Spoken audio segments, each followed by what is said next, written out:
Got a lot going on. My setup is not that great. Hold on 1 second.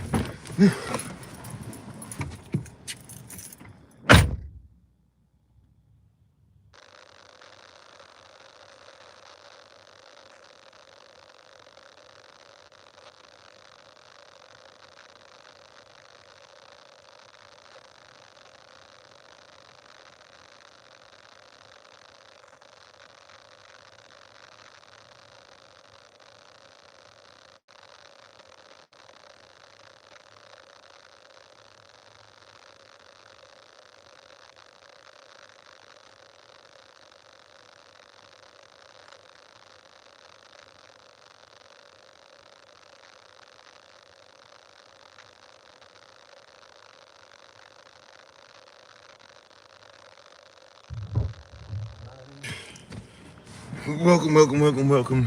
Excuse me. Whew. On the road, having to do a whole bunch of stuff to try and get things started. I don't have it set up the way that I usually like it to be, but we're gonna try and do what we do. Hopefully, this will work out for us. Prayerfully, it's quiet enough. Tada, my Shapachin, thank you for your patience with me. Alrighty. If you're on this platform over here, it's gonna actually be difficult for me to catch everybody who's coming in here and catch all the comments. I'm gonna try.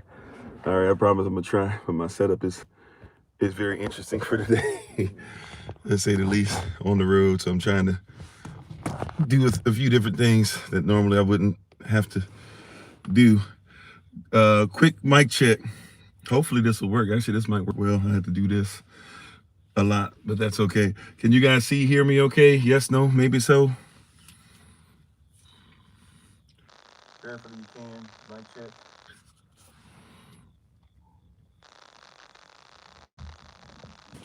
I am all over the place with my stuff today. A lot of moving pieces today. Y'all pray for us. I'm actually, oh, there we go. Looking for a lot of different things. Crack the window so we can get some air in here. Hopefully it's not too noisy in the location I am. Alrighty. Clear? Okay, great. Not sure how long we're gonna be on today.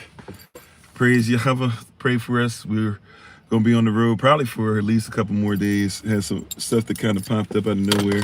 So trying to make sure everything's together, everything's straight the way it's supposed to be. Praise Yah. Alrighty. Okay, let's go ahead and get started. May the words of my mouth and the meditation of mine heart be acceptable in Yahweh's sight. He is our strength and our redeemer, and it is in his name, which is his authority, that we pray, praise, proclaim, project, and protect. Today's message, Aman. Hola, mi nombre es Kofi, ¿cómo está? Bonjour, je m'appelle Kofi, ça va? Ni hao, namaste, hosayana kitabuya, Ohio, see you, manut, wagwan, kamsamida, aloha, ciao, onson, habarigani, akwaba, madase, etesen, Jumbo, Mimi de Kofi, Nina Faraku, Katana de Wewe, Boker Tov, Boker Tav, Grand Rising, greetings, Bakwartav, Barakalat Sham Yahava, Anai, Kovai, Ukachelet, at Servants of Christ, Mashalom. Shalom, peace, everybody. I am Pastor Kofi, Pastor Servant of Christ, where we are always changing lives one mind at a time, but me, the voice of the voiceless, speaking the unspoken. I'm going to be a bad example. I'm drinking out of plastic today. It is what it is. Got to get some water up in me, or else I'm gonna be sitting here with a headache all day. But y'all continue to support. Thank you so much. We're getting closer and closer to Holy Days. September 22nd, we'll be in Houston for Feast of Trumpets. October 1st, we'll be in Marietta, Georgia, that area, for a Day of Atonement. And October 6th to the 13th, we shall be at the Feast of Tabernacles. We should be doing Feast of Tabernacles. This is one of the shirts. They come in orange and white. Here's the well, I'll try to show you the white one. I won't be able to put them all the way out, but these are by Brother Jermaine. If you'd like to go ahead and get your copy, or you get your copy, get yours. I'm sorry. I know that I probably have them. They probably look backwards because of my setup today. I don't have enough room to keep switching everything backwards and forwards, but this one glows in the dark, the orange one, if you like that material, if you like some for yourself. Also, too, there's a white one. This one does not glow in the dark. They also come in long sleeve and hoodies as well. So if you like one, let us know. or contact Brother Jermaine personally, you can contact him directly by emailing him at germjohnsoninsurance@gmail.com. That is JERM. Germ Johnson Insurance, JERM, Germ Johnson, JOHNOSN, Insurance, INSURANCE, Germ Johnson Insurance at gmail.com, and he will get you whatever you need and whatever size. And once again, short sleeve, long sleeve, and hoodies if you would like them. Aman. But today, thank you, family. We appreciate you. I apologize for any inconvenience or tardiness. I know I'm always tardy. It is what it is, but a little bit more. But just trying to find a spot, trying to find a place for signal. I was able to find something in the neighborhood. Hopefully this will work for us.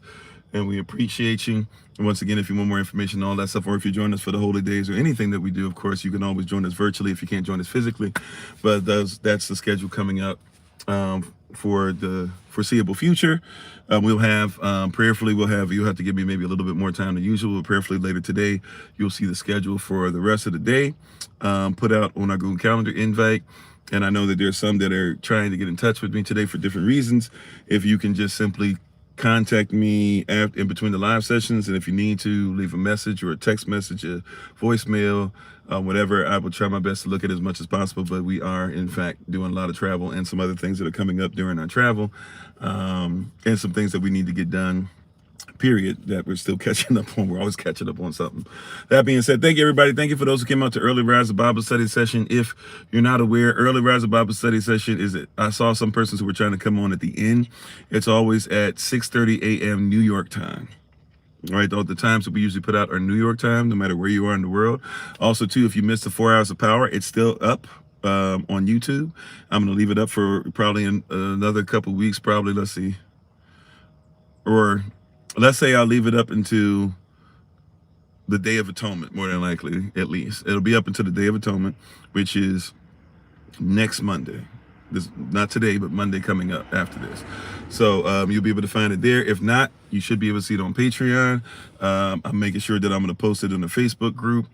So you'll be able to catch it in different places and all that. So if you need it, if you missed it, if you like it, it was a little different than our 4 hours of power actually usually are. They're usually more of what we might call motivational speaking and all those things. So you should, but it actually has to do a lot with the word, Hebrew characters, getting back to the origins, pronunciation of words, etc.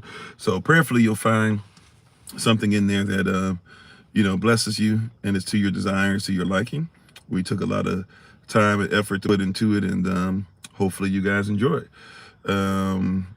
And if there's any donations you'd like to give, thank you for any likes, shares, subscriptions, hitting the notification tab, all that stuff. We appreciate you in advance. We're thankful and grateful to you all. We're excited about the word. And last thing about Feast of Tabernacles, just for today at least, if you are coming, even if you're like, hey, I don't know if I can afford it, or hey, I'm an extreme maybe, or I can get down there, but I can't promise I can't do but so much. That's okay. Contact us, right? I keep telling persons that they don't believe us because maybe other persons don't do this, but I'm serious when I say contact us. Let us know, speak to us, let somebody know who can get to me, whatever, that what's going on, and we will do our best to accommodate. All right, we really want you to have these holy days, especially in this holy day season and these holy days series we're doing leading up through all of these, 3 holy days. We want you to participate as best you can. If you could only participate virtually, sure. By the way, those who are in different regions, I'm going to start reaching out to you guys in the text trains. Please, if you can't come personally, let's try and find a way that y'all can come together, even if it's just one of the holy days, or if it's just one of the Feast of Tabernacle days, whatever. Let's see if y'all can come together. Let's see if there's a park in your state. See if there's a park in a place close to you. See if there's a park in Pennsylvania or in New York or in Indiana, or if somebody is willing to you got to check with your neighborhood, because some people be tripping off stuff like this, but see if somebody in your neighborhood will let y'all come through with some tents and stuff or something like that. Make sure it's okay and come through there, and everybody put up a tent somewhere, and in the backyard. There's ways of doing it where we can come together. Some of you guys in times past have put tents outside your homes, and we're doing it with us, and would join Zoom and would send pictures, and we'd see you and the babies and the families chilling out and all that stuff or whatever, so feel free to share, feel free to be part of it best you can, right? But we will be in Georgia, about an hour and a half outside of where the airport is, I believe. So so not too far from the airport. If you are coming there, you might want to make sure you partner up with somebody for transportation. If not, we will do our best to get you there, but there can't be any promises as to when or how, because we probably won't have as many vehicles going back and forth as we've had in times past. But if you would like to come in person, please, ma'am, please, sir, do not, if you want to ride with somebody, there's persons who, matter of fact, there's somebody who's looking, coming down, probably coming down 95. If you're coming down the East Coast, there's somebody who's looking to travel with somebody and doesn't mind, getting the vehicle and might need somebody to just travel with them and help out behind the wheel. Maybe you can do that. So tons of different ways you can come, but just however you come or whatever you're doing, if you're coming virtually, if you're going to school today, if you go to work, we ask that you be careful, that you be prayed up, and that you make sure that you put Yahweh first in all and everything that you do. Amen? Amen. All right. Okay. I'm done. Just talking and speaking and bloviating. Let us go ahead and get into today. So we're gonna go ahead and say our Bible pledge in just a little bit. If you're able to reverence Yahweh's word with us, please feel free to do so.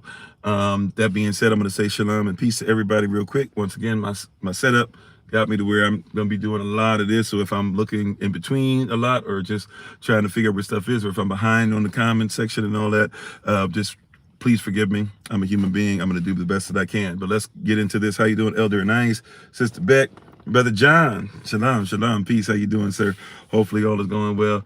I saw that you did text. I've been extremely busy being on the road and everything still. So, but hopefully all is well with you. Hopefully, I know that you guys arrived at least safely, bare minimum. So prayerfully all is well. How you doing, Sister Beck? How you doing, Minister Maya Ray, Brother Keith, Brother Alton, Rodney, is it God Dog? Okay. How you doing, Taylor? I think it is. Empress Olinus, Bold Servant, Sister Deborah, Wakanda, Blazing Fire, Sister Shirley, Calvin, Jerisha. I'm not sorry if I'm saying it right. Jerisha, Herisha. Not sure how to say it. How you doing, Uridine? Hopefully I'm saying that right. James, Imbeldo.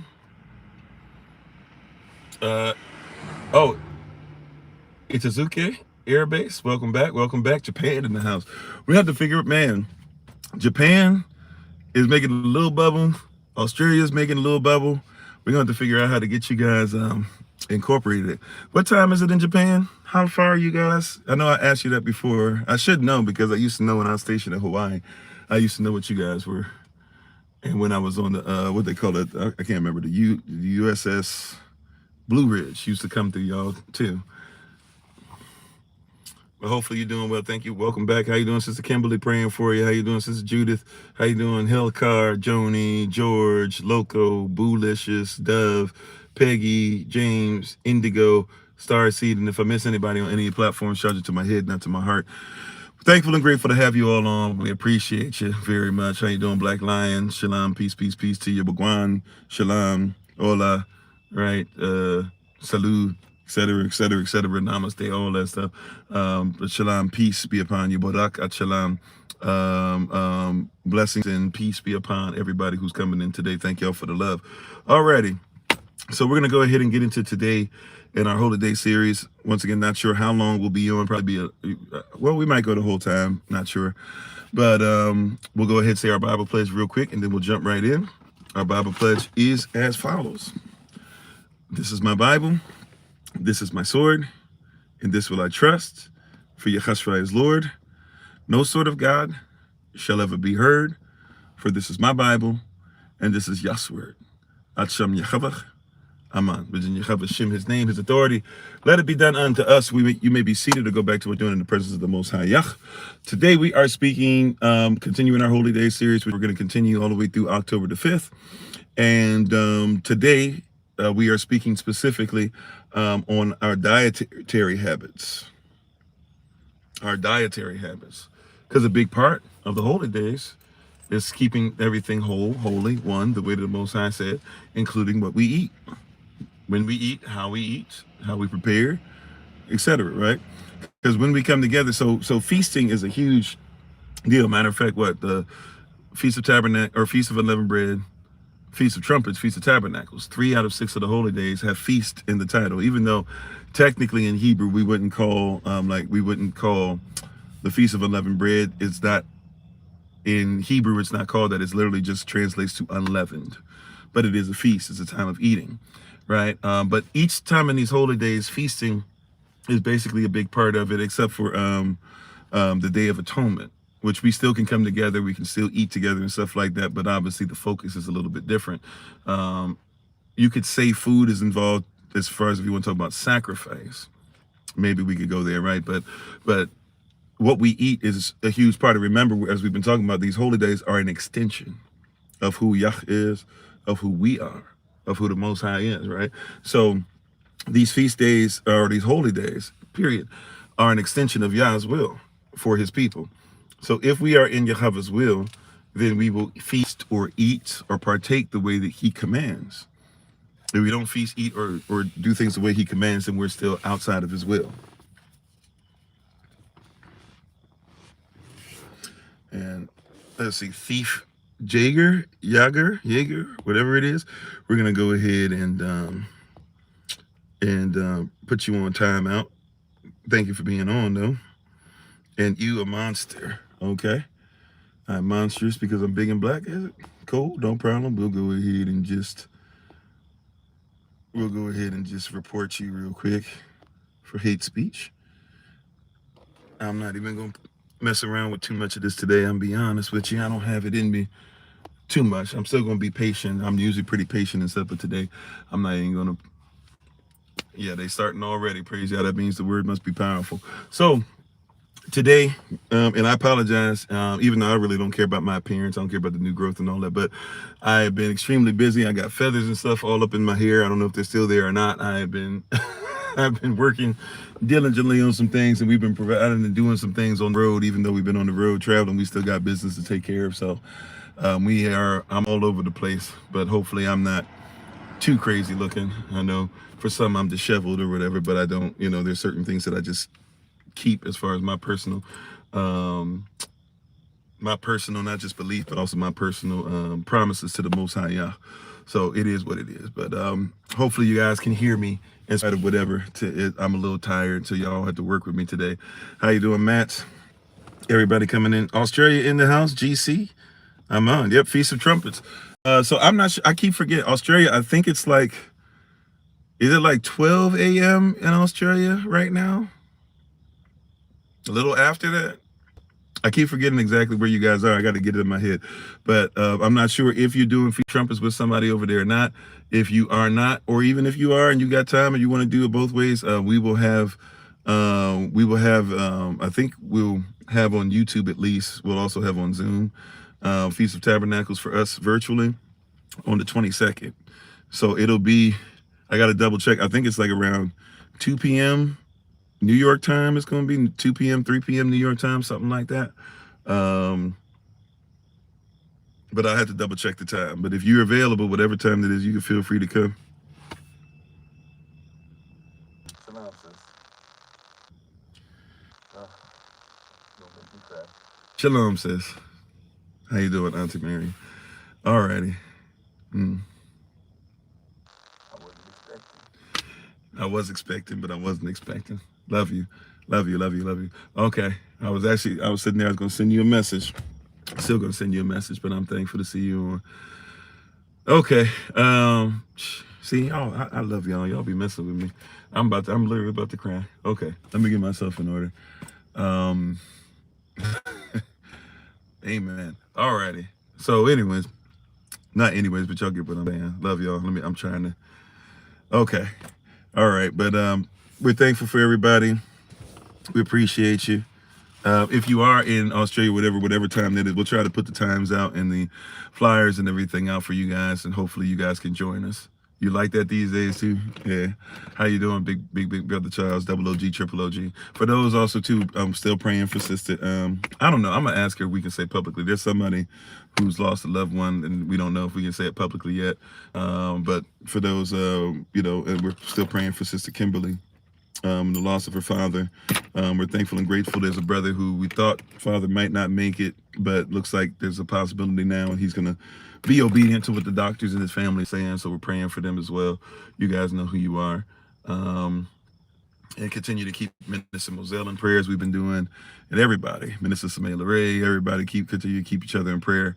Thank you everybody who was on with us for Early Rise Bible Study session again. Okay. All right. I promise. Let's go into this word. Praise Yah. So holy days. Holy days and what we eat. It's an extension of who we are, right? How you doing, Sister Dawn? How you doing, Sister Tamika? Right?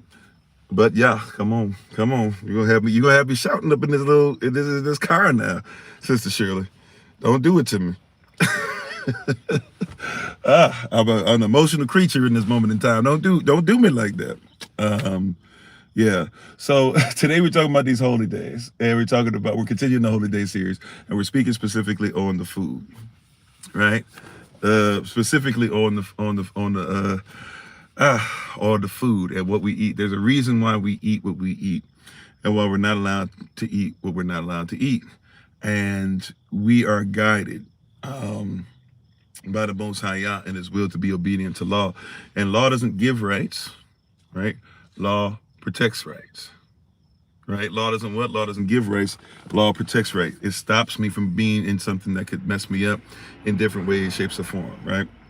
So when we're following the law, when we're being obedient to the law, when we're being obedient to what the Most High Yahweh says, it protects us. One of the things that protects us is how we eat, when we eat, what we eat. How you doing, Sister Taylor? And when you and the babies get down, I got stuff for the babies, right? Stuff that I'm supposed to have mailed and stuff. It's gonna be ready for y'all when y'all come up and see us for FOT, right? But the law protects us.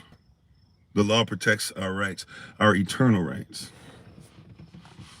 You said you're a Jew? I'm a Jew. Like the original Jew before there was the letter J. Now Jesus is half man, half Zeus. I don't worship Jesus. Yahashvai, right? We can have a different conversation, right? But anyways, right? I believe the Messiah loves all. It's not his will that any would perish, but all would have everlasting life. What you choose to do with what's required for you to go through the dollar, through the door, is on you, right? That don't have nothing to do with me. I have no heaven or hell to put you in. So you probably want to get in line with the one who has a heaven or hell to put you in, including what we're talking about today. No, I'm not Jewish. Jewish means that I'm kind of sort of something. Like bluish may or may not be blue, right? Tallish may or may not be tall, right? But Jewish may or may not be Jew, or is kind of a Jew or offshoot of, right? I am Yahadashal, I am Israel, I am Yahavada, right? Before there was a such thing as the letter J, my people existed and loved Yah, right? And Yah existed and his word hasn't changed since or before, okay? Yeah. I can see where we're going with this. So persons have come on and automatically made a thing. I'm going to tell you, I'm not trying to ignore you. I'm going to just say this real quick. Today, I'm focusing on holy days. If some of your questions come in line with it, the holy days specifically talking about what we can and cannot eat for sure. All right. Do I believe that God is black? First of all, God in Hebrew is not somebody to be worshiped, because God is the name of one of the sons of Israel. It actually translates to the word troop, right? So God is not a person that we actually worship. Right now, in Germanic language, where God or Gaud or good is a word that means you can worship whatever you want. That maybe you make whatever you want, and that's why some of you think you are God, or worship idols and stuff like that. For us, we worship Elohim, which you guys call Elohim, and Elohim is worthy of all worship. Elohim is a spirit. If we're talking about the manifestation of Abba Elohim, the Father part of Elohim, the source, which means source, Abba, source, then the one that came on earth, the Bod, which is the Son, he is in fact a male, and he is, by today's standards, what you would call black, or at least an extreme person of color, especially because he was hidden in Kemet the way that Musa or Moshe or Moses was. Okay, that being said, though, today I'm trying to focus on something in particular. So if you guys are coming on here just being like, oh, I see a title, or he's a Hebrew Israelite, blah, blah, and you're here to fuss and fight, Today's not a Q&A day, so I'll have to focus on what assignment I've been given. We do Q&A. If you'd like to come by for Q&A, we do it every other Thursday and Friday. We just did it last Thursday and Friday, which means you'd have to come back. Let's see. Next week, September the 12th is Monday. Sorry, September 22nd is Monday, right? So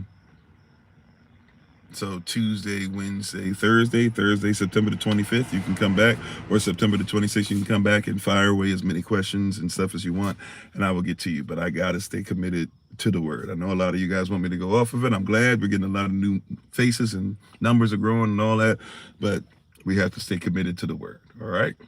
Okay. All right. I'm going to leave that there. Feel free. Feel free to be on, but the topic for today, thank you, moderators. The topic for today is as follows: our holy days and our dietary habits. If you have questions, comments, or concerns within that, I will try my best. Yeah, they on fire. Praise yeah. That means that something's going right with the algorithm, or however y'all wants it to go in this season. So we're excited about you guys and your questions. I really am. Even if you disagree with me, I promise you, I'm really excited, but I have to be obedient. So today we're focusing on dietary habits. Dietary habits. So they are there to protect us. Also, too, in the word, in the law, excuse me, it is extremely important. How you doing, Prince? It is extremely important that, according to the law, that you and I make it a point to consistently follow it, because the law, and follow it in a manner in which we are considered to be what is called clean. How you doing? Gift from the Most High. Praise God. Like the name. How you doing, Minister Raj? We are supposed to remain clean. How you doing? Is it I Am Legend? Ashia, is it? I'm not sure if I said that right. Isha, Ashia, right? But we are supposed to remain clean. Clean refers to being legal or lawful, right?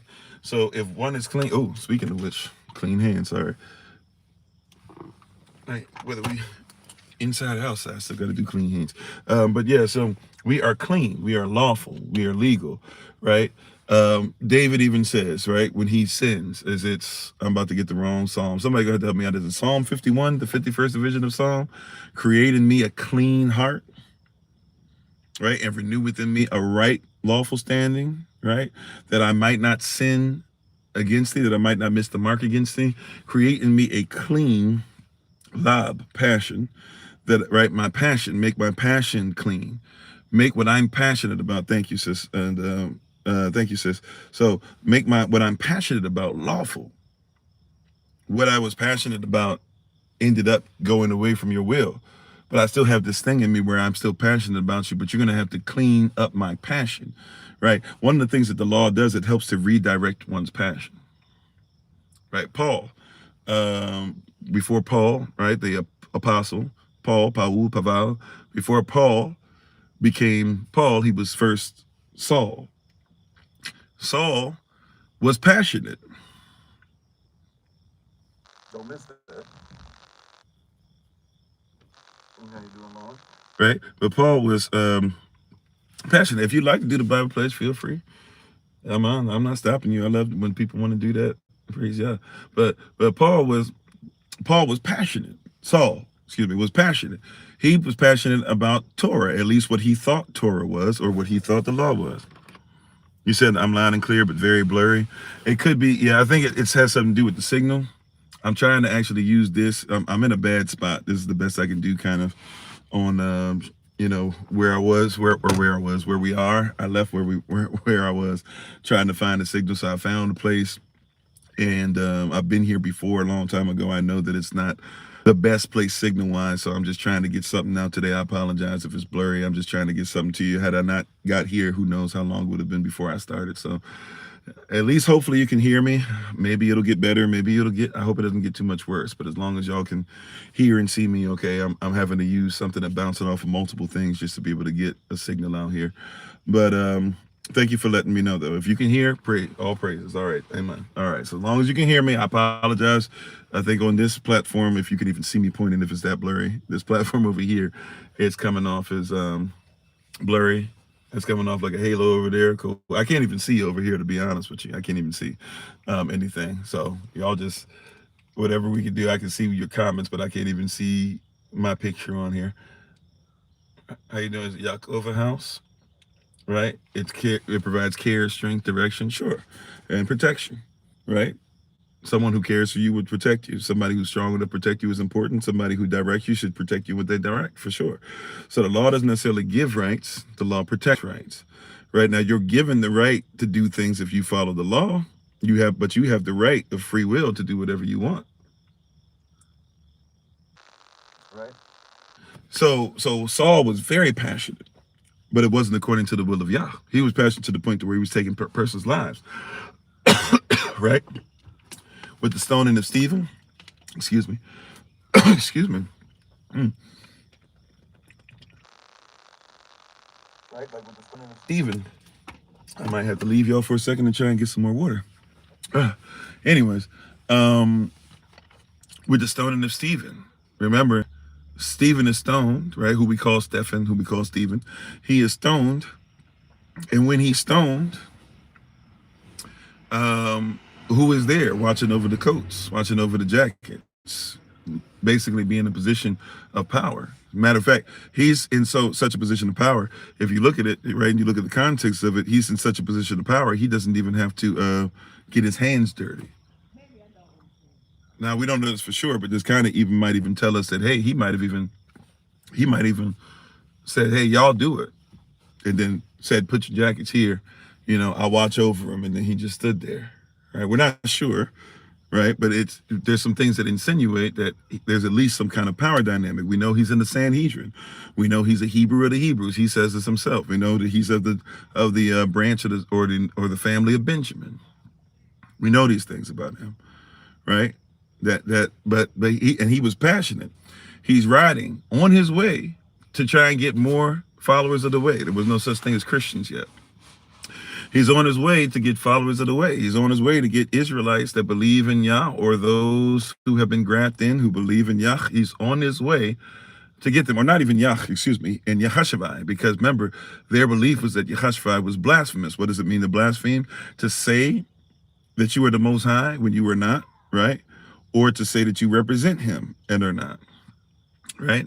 That was he's accused of. That was what they brought before Pontius Pilate, right? That's what they brought before him, that he was in fact somebody who was blasphemous. That was the charge, right? What was their charge? They say that he is the son of, he says he is the Messiah. He said he is Yahweh's son. If he says he's Yahweh's son, then he has to be one in the same as the Messiah. Therefore, he is by law blasphemous. That's what he was brought before. That was what the charges they put him up on. And we know that he was without sin. So if he was without sin, then if that's what they charged him with, and they said you're sinning, right? Then he obviously was not guilty of that. Okay. So, but that's what they're saying to Pontius Pilate. If you recall, Pontius Pilate, hey, we're coming before you. We got a problem with this guy. We can't get him on anything else. Remember, they've been having meetings and everything for the longest time. We can't get him on anything else. So what are we going to get him on?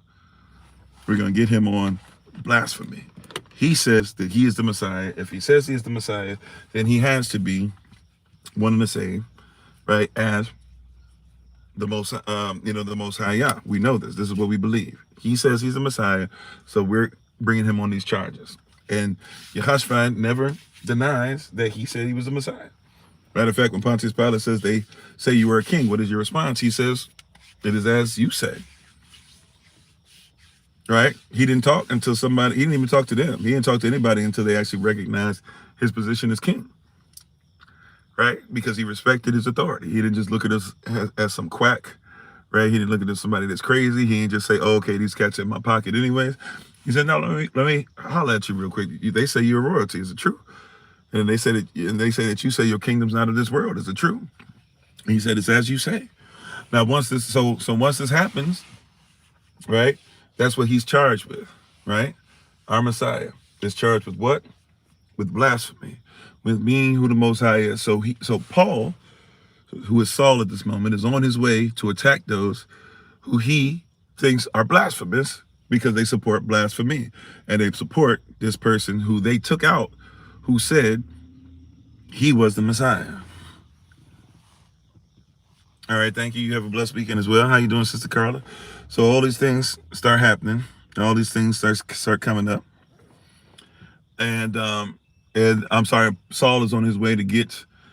He's going after more believers, and on the way, Yehoshua, the light, blinds him, and he falls. Now we don't know if he was on his horse, which I don't know how much that really matters.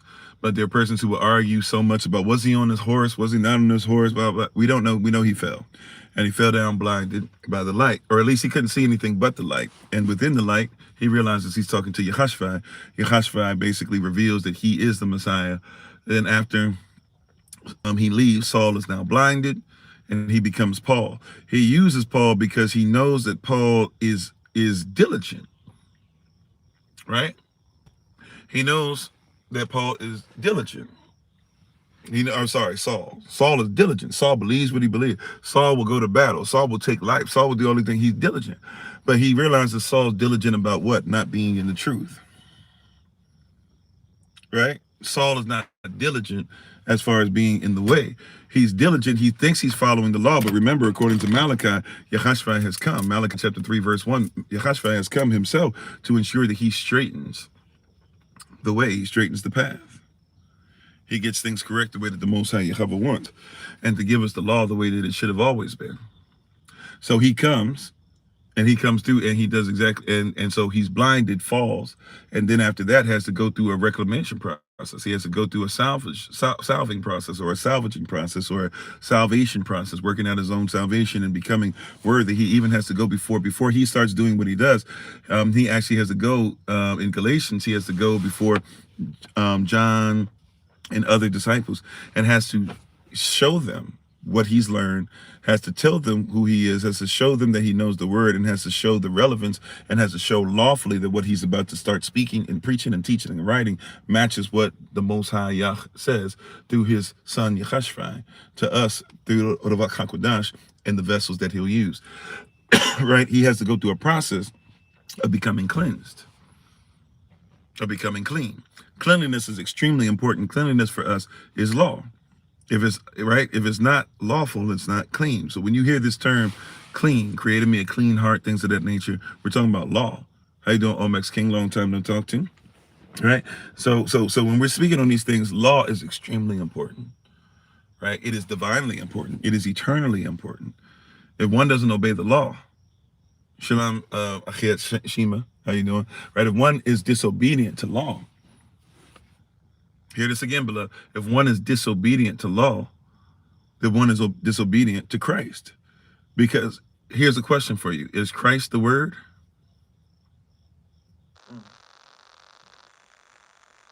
Question for you. Is Christ the word? Yes, he is, right? And is the word law? Somebody doesn't like that part. Because you only think of Mosaic law, and you try to pass it on as we're not supposed to follow law. But anything a king decrees is law. How you doing, VG? Thanks for being on with us, right?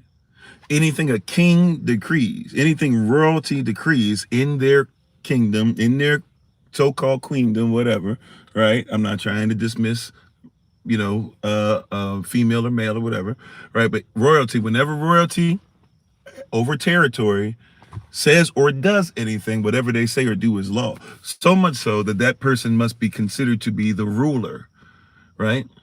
Now, if one has a ruler, right? If one has a ruler, I expect the ruler to rule. The ruler is the rule. What is the rule of the ruler? The ruler gives me the measurement, pressed down, shaking together, running over, shall y'all give into your business with the same measurement that you meet. Whatever you measure out, he shall measure out according to his standard, right? Whatever the ruler is. That's also, by the way, a lot of you might not notice the word canon is the same word as the word ruler or the word rule. So when you hear something is canon, what they're saying is this is the way you measure it, right? How you doing, Alila? So like for my Star Wars heads, my Star Wars heads, my Star Wars apologists, right? My Star Wars fanatics out here. When you watch Star Wars, one of the things that gets messed up and makes people upset about some of the new stuff coming out is because they've started to change the rule or the canon. And it's like, but all of this stuff was set up, episodes 1 through 6, to be what? Rule or canon. So you start seeing all these persons get upset because, wait a minute, Luke Skywalker, by rule, this is his personality. And now you're trying to say that the person who always was hope, the person who you brought back in The Mandalorian, yeah, I be watching some of this stuff. The stuff you brought back in, I don't wait watching all of it, but I watch enough to at least keep up with the overall, right? And the person you said this and all this stuff, now all of a sudden he's somebody in episode, 8 of the movies, to where now he's trying to kill his own family, where he wouldn't kill his own father. Right? They have a problem when you start to mess with the what? The rule. Because if the canon is there, that's what we measure by. The second that you fudge the canon is the second that you fudge the rule, right? When you mess with the rule or the word or the measurement, the way of measurement, then you mess with the ruler. So if the ruler ever lies about what he says is measurement or what she says is measurement, then that means that whatever we've been going by is messed up. This is why Yahweh cannot lie. It's not just only that he doesn't have the ability to. It is that he cannot lie because everything that exists is based off of his rule. He is the ruler. If he ever were to lie about anything that he said, then everything that we've ever done, believed, or anything that's ever been created by what he's spoken has now changed. This is why you have to be careful when persons try to change creation to something else. Or why when persons try to say Israelites are not Israelites. Or when persons try to say that Yehoshua was not actually Yehoshua in the flesh, but was supposed to be a mindset. Because when we change it, we change everything.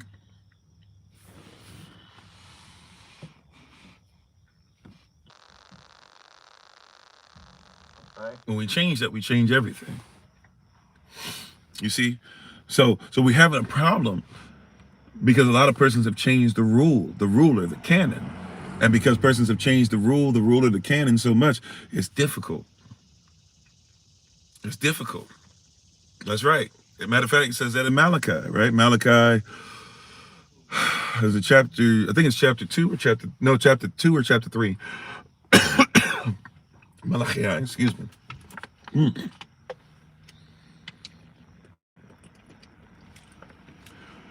Excuse me. Malachi chapter 2 or Malachi chapter 3.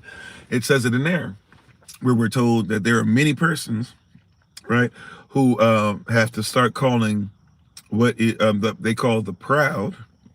Those who are proud have now just started saying, no, we're happy. And those that are into wickedness are the ones that now should be propped up.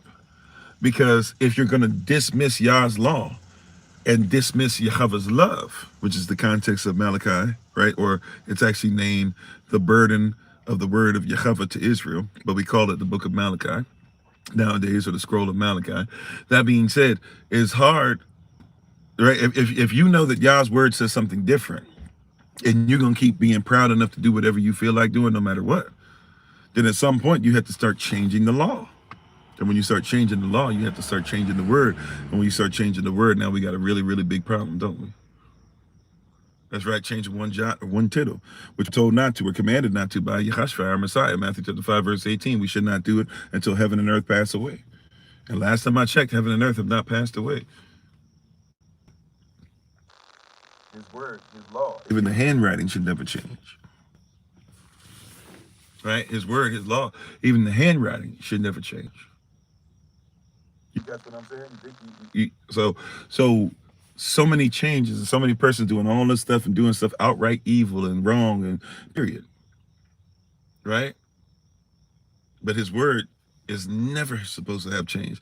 It never should change. It never will change. If it changes, like even if it will change, then we change his will, you see? So he has never sinned, because the second that he sins is the second that everything that has ever been created, including eternity, which means there would be literal nothingness. Literally nothing. There is nothing outside of him. If he changes anything, he changes himself. Right? If he says you can break the law and still, right, you can break the law and never have to repent because of grace, right? Because some people take it to that level. Like repentance isn't even necessary. That's crazy work. if he changes that and allows you to go ahead and be blessed and get into heaven because you won't repent, but you just say a version of his name, everything he said falls apart. Right? This is important in every facet. Saul was chosen because he was passionate, but it was not in the word of Yah. He even says that he thought, he said, hey, I'm a Hebrew to Hebrews, I'm a Benjamin. He was famous, he was going around, he was speaking and teaching and talking to everybody all over the place. But Paul says, once I came into the knowledge of who Yahweh was, he said, everything that I knew was as dung, it was as crap. It was BS, he said, in a sense. Right? Paul can't curse and I won't curse either, but he was basically saying it was BS, it was bull hockey, it was something that you shouldn't even compare. He thought he knew all this stuff, but to be doing this stuff within himself and not make sure that Yahweh be praised through the law and he be obedient to it, anything that he was saying, no matter how great it sounded, he said when he realized who the Most High Yah was, everything he knew before was as dung. So the dietary laws are extremely important. Clean eating is extremely important. Matter of fact, it's symbolic, right, of clean eating in the spirit. A lot of persons just like that. Yeah, that's why I try my best to be careful, because there are going to be persons who disagree. There are going to be persons who go yell and fuss. There are going to be persons that are going to lie on you, man. There are going to be persons who are going to swear that they know the Bible better than you. I've had persons tell me, and I get why, and it's usually out of anger or frustration, or they have so-called church hurt, whatever. I've had persons that'll come to me and be like, you can't tell me nothing about the Bible. There ain't nothing you can tell me about the Bible. I was raised in church, and little do they know, yeah, that's one of the reasons why you need help, because you was raised in church, right? But they have this standard that they're under, or this thing that they've been hurt by, and I would say the same thing to them if they were willing to hear it. A lot of them aren't willing to hear it, so I leave them where they are. But, same thing I would say to somebody else. If you can't tell me about Badashat, what do you know? If you can't tell me the name of Yah, right? If you don't know his name, you just know Lord. And even Lord, you don't even know what that means, and you don't know which Lord they're talking about at what times. Because some persons come on here talking about Baal or Baal is Lord, and you got to know enough about the Bible to know, no, sometimes Lord is talking about Yahweh. All right, Baal or Baal, for a certain amount of time, persons didn't speak. There weren't that many different things. There wasn't that many worship that had developed. If you go even do some archaeological study and research, you'll discover that there were persons who in different languages might have called Yahweh Baal. Baal in a different language means Lord. But then all of a sudden they started worshiping different lords, and in the languages of, especially like Babylonian, Mesopotamian, Assyrian, etc., stuff going on, that you'll see that they started worshiping water and calling it Baal, but calling the tree Baal, and calling this, just like some persons use God, and God in Germanic language means you can call whatever you want to call it, or believe whatever you want, or make a God of whatever you want. And so there's a whole bunch of things that are called God, right? Doesn't mean that it's Elohim. And then there are, sometimes where there are things where there's calling Baal an idol, but also calling even the devil Baal. But you have to know that, right? You have to know the context, right? But somebody will even come on here. But once again, that person, and I give them credit, at least they have some research or something, but it doesn't mean that they're completely there. They're on their way, and we praise y'all for it. But at the real, so they're passionate about it, but just because you're passionate about something doesn't mean that you're righteous, or doesn't mean that you're right. This is why humility comes into place, and this is why study comes into place, and this is why studying shouldn't just only be studying enough to be able to validate your point. You should study enough to where you study every day. My life is study. I'm not, right? My life is a student. I am a student. Estudiante. I am a student. To be astute, I am a disciple. I study, so my life is study. As a disciple, that means to be disciplined. As a student, I am disciplined. Every day, doing the same thing reveals, and sometimes it reveals even if it's small. I don't care if it's a fraction. If a fraction of it's wrong, then in some of it's wrong. So even doing it every day can reveal something new to you, or can reveal something that maybe you still have a holdover of something before. That's right. Come on. It's like breathing. The day you stop breathing is the day that you die. The day that you stop studying is the day that you die. The day that you stop learning is the day that you die. It is. At least it should be. And if you don't die physically, you die spiritually, emotionally, and physically. The day that you stop studying your child, mama, daddy, is the day that you die as a parent. Your child needs you to keep studying and being better. The day that you stop studying what it is to be a parent is the day that you stop being the best parent you can for your child. The day that you stop repenting for certain things that maybe even you did, or maybe some of the things you're trying to repent on to make sure that you're not having generational curses that your mama and your daddy did, is the day that you die as a parent. That's right. Yehovah is merciful. Praise Yah. No, God is not a generic. Well, I mean, yeah, it can be in a sense. It could be a generic term, but we're talking about God, Gaud, right? Good. The actual Visigothic Germanic term, right? And how it was used in many different places in many different ways for those communities. Now in Christianity, it has become something that has become something, but once again, Christianity is a mixing of so-called iron and clay. If you don't know what that means, the reference point is it's something that Greco-Roman lifestyle that comes from Persians, you're mixed in with Babylonians, mixed in with the Syrians, mixed in with Kemetic persons and Cushitic persons, and we can keep on going, right? But it is something to where you mix those things with so-called the Bible or the scroll, right? And now you have something called Christianity. Or you could even go to a point to where it also, I mean, well, iron and clay is different, but it's the same context of Judaism nowadays, right? This is where you guys even have discussions about persons like Lilith and this and that, etc. Right? So God is, as I said, it's a Germanic term, meaning you can make whatever you want a God. So yeah, it would be generic. You could literally say anything you want to be God. But we don't worship just anything. So we don't fall into the generic when it comes to worship, because worship of a specific entity, deity, whatever you want to call it, spirit, who we know as Elohim, is specific, not generic. If anybody can be your God, then what's the point of worshiping? But a lot of people want generic because they want to make themselves eventually God. And a lot of them that's why God is made in man's image, right? Elohim made man. God is made in his image. So a lot of persons have a lot of things.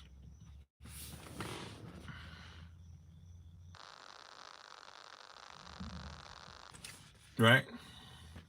Yechashphai is the way, the truth, and the life.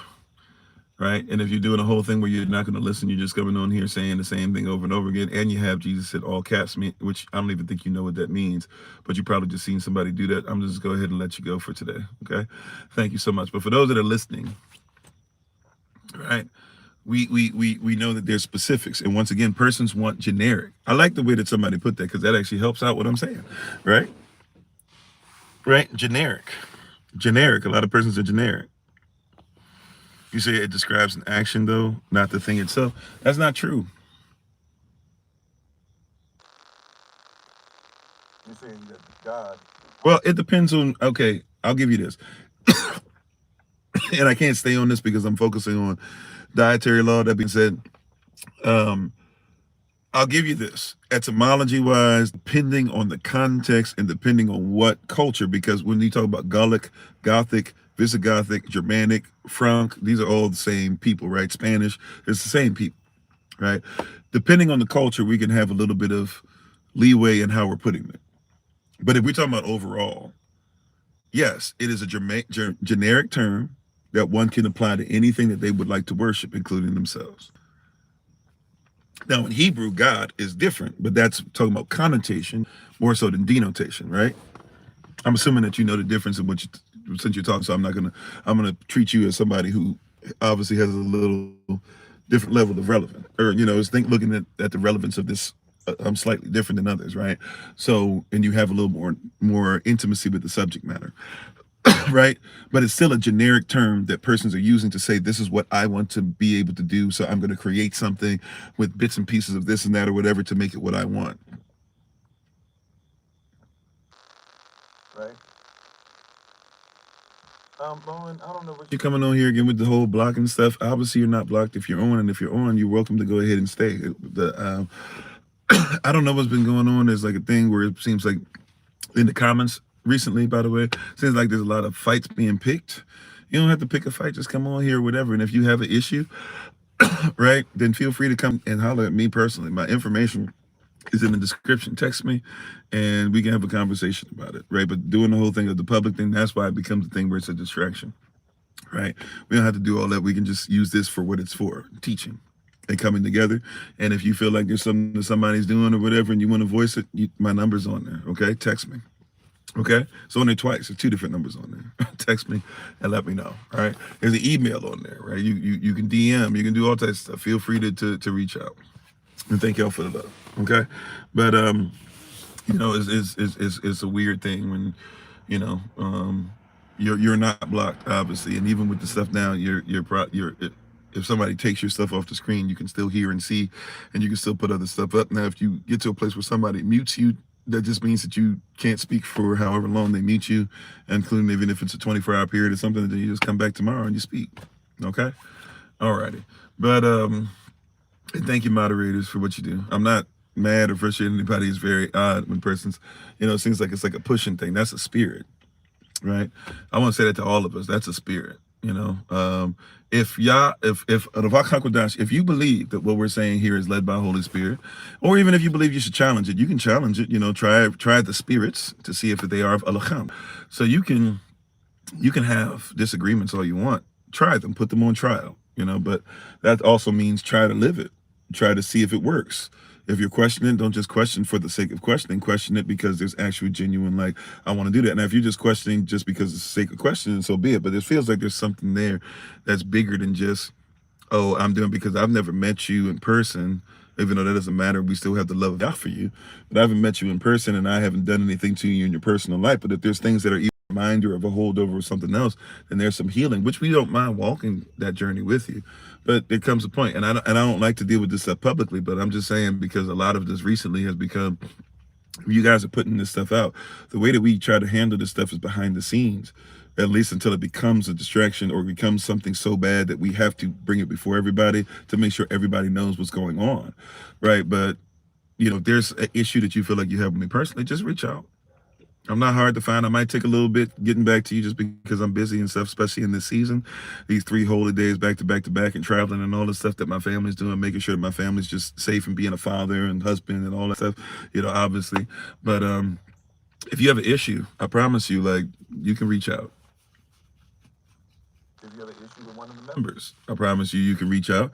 And if I can't have it, I promise you that the members, they uphold the same thing, and we can set it up where y'all can talk, and I'll be sitting there to make sure everything's straight. And if anything's out of pocket, then we'll have to handle it. But if not, hopefully it's handled and that's it. But this is not the time or space for us to, to necessarily, like, the moderators are there to protect what's going on as far as the teaching and stuff, because this right here that I'm doing now shouldn't take precedence over the word, right? So just know that there's still love, but this is this is not the time and place. I say that to persons all the time. I don't mind if some persons have called me and straight up cussed me out, and then they'll still be back on the next day.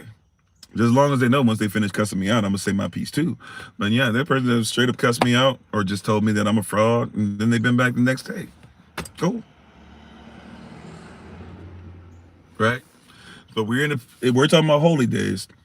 We're gonna get back to holy days. All right. So thank you, moderators. I appreciate you. Right? I appreciate you for what you do. And the reason why the moderators do what they do is because, once again, this should not take precedence over the word. There's a time and a place for if we have issues, but being like, you can go ahead and block me. I was so afraid. I thought you were gonna block, but you know what? F it, y'all can block me. That's not what you said, but that's kind of the gist of it. And it's like, no, if you were blocked, you wouldn't be able to come back on. If you want to keep pushing it to the point to where you get blocked, well, then we'll help you with that. But that's not our desire. It's not Yah's will that any would perish. And even though this is not the same level of that, we don't want you to necessarily perish from getting the word. We don't want to cut you off either. But it's not Yah's will, so it's not our will. But if your will is to be outside of Yahweh's will at some point, step. All right. Anyways, how you doing, Goddess Infusion? Thank y'all for being on. We appreciate you today. Sorry about all this, but anyway, so going back to the holy days, as you can see, once again, it's difficult to talk about this because to talk about this, we have to talk about an extension of our everyday life, right? And that means to get to this place that we were talking about yesterday, you have to implement kingdom. Right? Like the world. Remember, the word world in the Greek is talking about the system. So you got to implement a system to go against the system of the devil. Right? How you doing, Chuach? Welcome back. Right? So when we talk about the word world means system. And so this has to be systematic.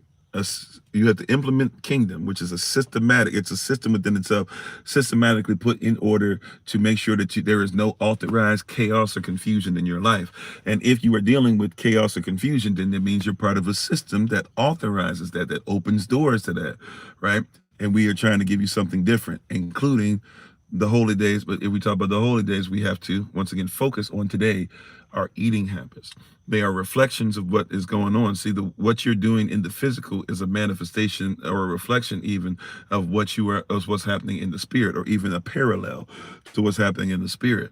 When one eats unclean physically, they usually are unclean spiritually. When one eats unclean spiritually, one usually eats unclean physically. If one eats clean spiritually, then usually one eats clean physically. If one eats clean physically, usually one is cleaning up what's going on spiritually through the what? Through the soul.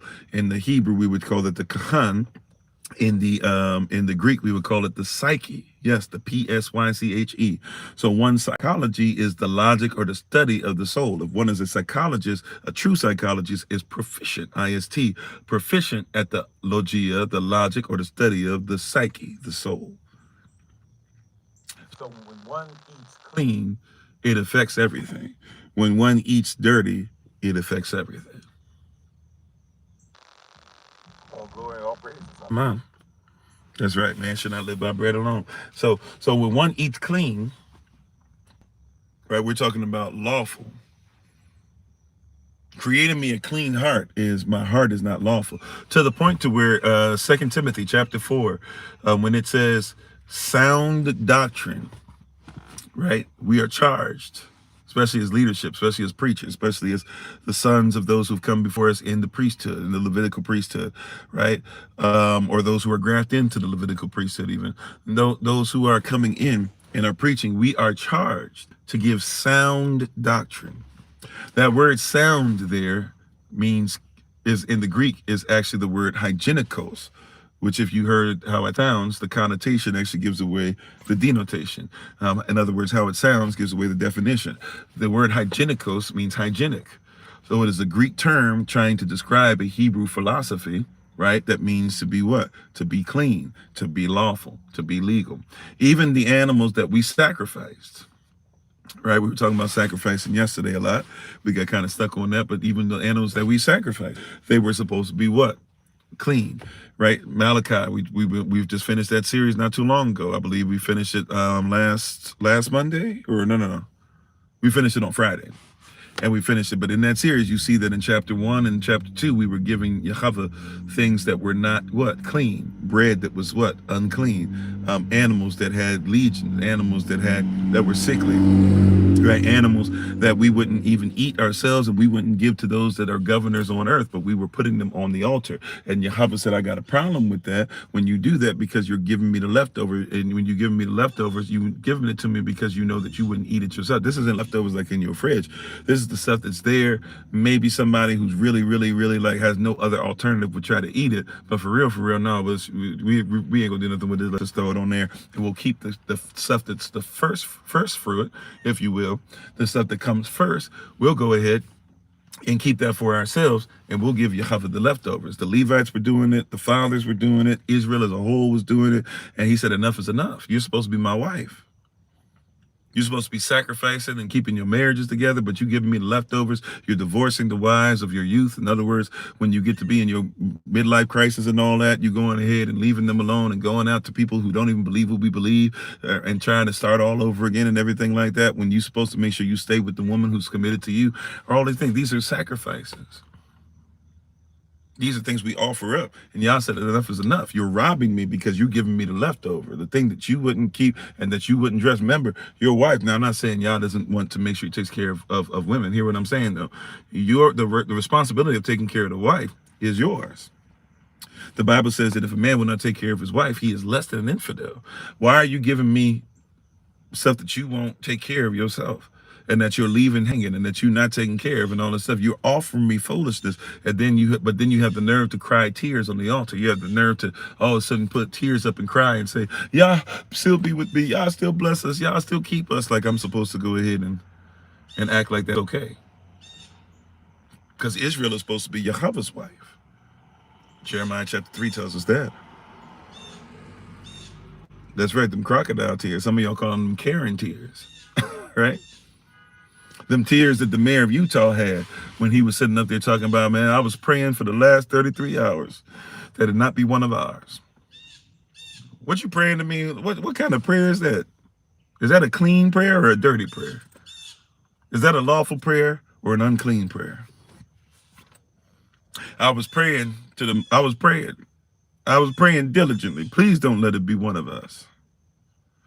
I was hoping at least it wasn't somebody in Utah, and hopefully it wasn't even somebody from the country. I was hoping they came and crossed the border and did that mess. Is that a prayer that you think is heard? Is that a prayer that you think is heard? This is why your Bible says in forgive me. This is why the Bible says in James chapter 1 verse 8 that you're double-minded and unstable in all your ways, because if you go back to verse 5, it tells you very specifically that not only are you unstable in all your ways, right? It says that you've been praying. This is why you're unstable. You've been praying to the Most High, but you don't do what is lawful. And then you act like the Most High is supposed to answer your unlawful prayers. But prayer, shalach, is a petition. A petition is a request or demand made upon a government based off of your constitutional rights. So when you don't follow the Constitution, but ask for the rights of those who follow the Constitution protects the rights of those that are within the Constitution. Our Constitution is written. And if you won't follow what the Constitution says, but you would pray for what's in the Constitution that goes to those who follow it, you're unstable. And if you're unstable to come before our King, come before our Malachit at Yechad, come before his throne, and you have the indecency to come unclean and bring anything else outside of this law to him, and or you ask for the positive consequences of the law while not getting any negative consequences for the fact that you never followed the law. You're double-minded. And not only is the truth not in you, but you're unstable in everything. If you're unstable when you come before Yah in prayer, you're unstable in everything. You see that? You see that? Hey, how you doing, Sister Greta? Praise Yah. How you doing, Sister Mavis? Praise Yah. How you doing, Troy Boy? Thanks for being part of the community. So the law is there. How you doing, Brother Dennis? The law is there not only to give rights, but to do what? To protect your rights. But it protects the rights of those who are sovereigns, those who are kings or lords under the king or under the Lord. To protect the children of the Most High. Not everybody created as a child of the Most High. Genesis 3 tells you that the children of the devil are at enmity with the children of the Most High. So that means that there's never been a such thing as just because your creation means you're a child.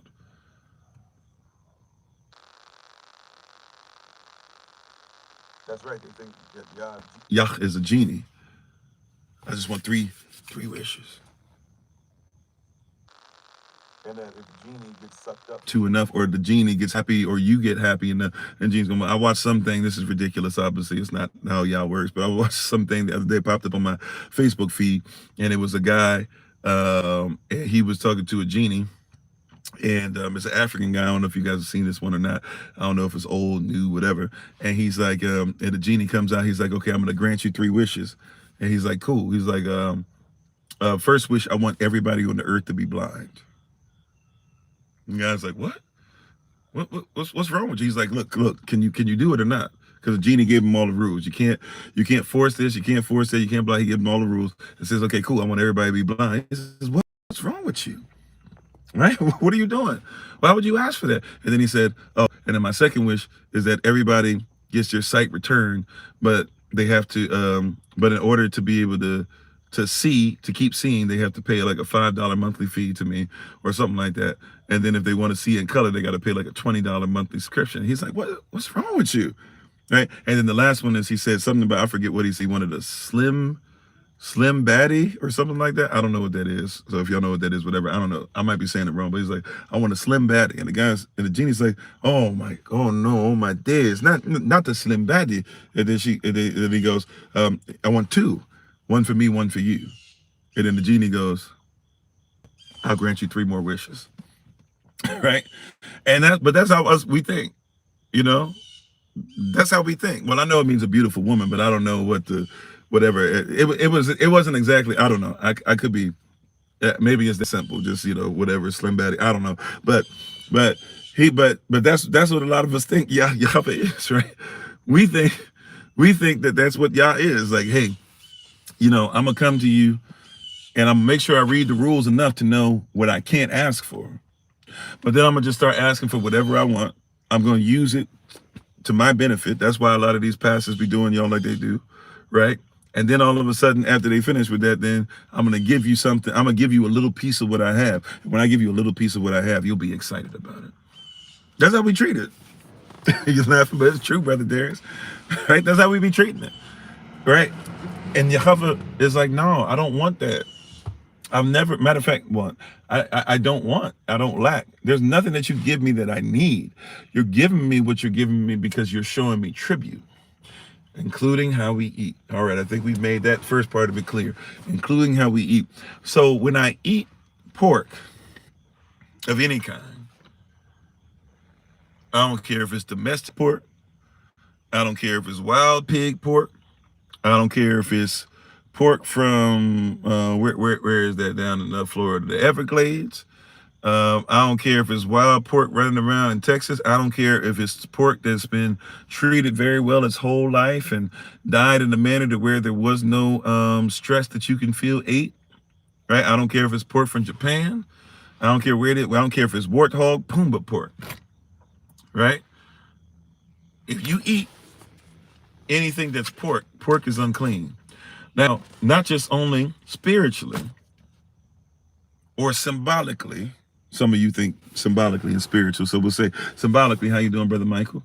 But when you eat pork, have you ever studied what pork does to the body? Has anybody ever studied? Like, if we got nurses, we have one. I don't see her name on today. Sister Miko. She's verified this before. Even when we had her on before in person, she's verified this before. This was a few years ago. So some of y'all might not even know what I'm talking about. When we were over in Chicago, when we did one of the holy days, or one of the meetups was in Chicago. I forget which one. It was like 2022, 2023. It's been a while. 2022 probably, maybe 2021. I can't remember. We've been doing this for a minute now. Praise y'all. Thank y'all for sticking around. Some of y'all been around for a while. I'll be forgetting how long we've been on social media, even from when they broke down the last channels that we had. We had to start over. Y'all are socials. Thank you.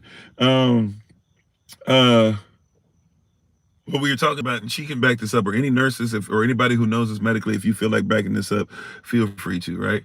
But when we talk about pork, have you ever studied a pig? Now, what they'll do is to try and get you to even be okay with it, they'll try to get you to say, well, you know, pigs are very close to human beings. That's why we test a lot of stuff out on warfare, weapons, and stuff like that on pigs, so to see what they do to humans.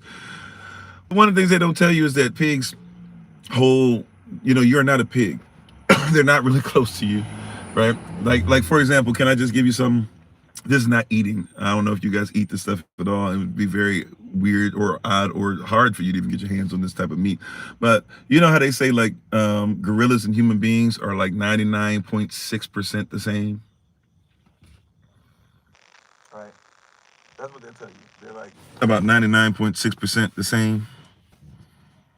Yeah, and pork is in a lot of stuff. Thank you, Sister Renee. It can be in sour cream. It can be in, obviously, gelatin that you're eating. It can be there for if you got to be careful. You got to look and see if it's in the gelatin capsules that you're having your pills in. Pork is in almost everything. They be putting pork in stuff that you would swear, why would you even need it, right?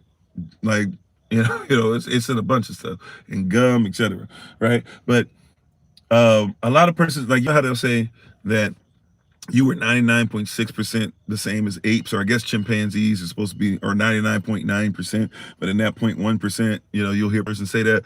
But here's the lie. You ready? Well, that's the lie. But here's the thing that they literally are like lying right in front of our faces. The same scientists that will tell you, and forgive the noise, I'm just putting the windows down, son. It's hot out here. And all right. The same persons that will tell you this won't tell you that in all the stuff they saying that you 99.6% blah blah, they won't tell you that a female gorilla supposedly shares, or especially if we go to, I guess, the X chromosome, is something like, I'll just be nice because I think I'm going too high with this, but let me just be, it's still alive, but let me show, it's still gonna sound crazy. 65% of the Y chromosome, of the X chromosome, the female chromosome, is the same as yours, supposedly. And then let's say 49% of the male chromosome is supposed to be the same. How do you put those two together and somehow get 99.6 to 99.9% the same? Right? I just want to put that out there because I want to tell you, I just want to show you how hypocritical, how beneath the standard they are. The same persons that will tell you it's okay, like in these chimps, the same person telling you these chimps and you are 99 point whatever percent the same, are the same persons that won't tell you that that's physically impossible if the X and Y chromosome have to come together. It's physically impossible, right? So we have to be careful with that. When you have persons giving you these percentages, by the way, all this eugenic stuff or even genetics testing, they still don't know what they're talking about yet, right?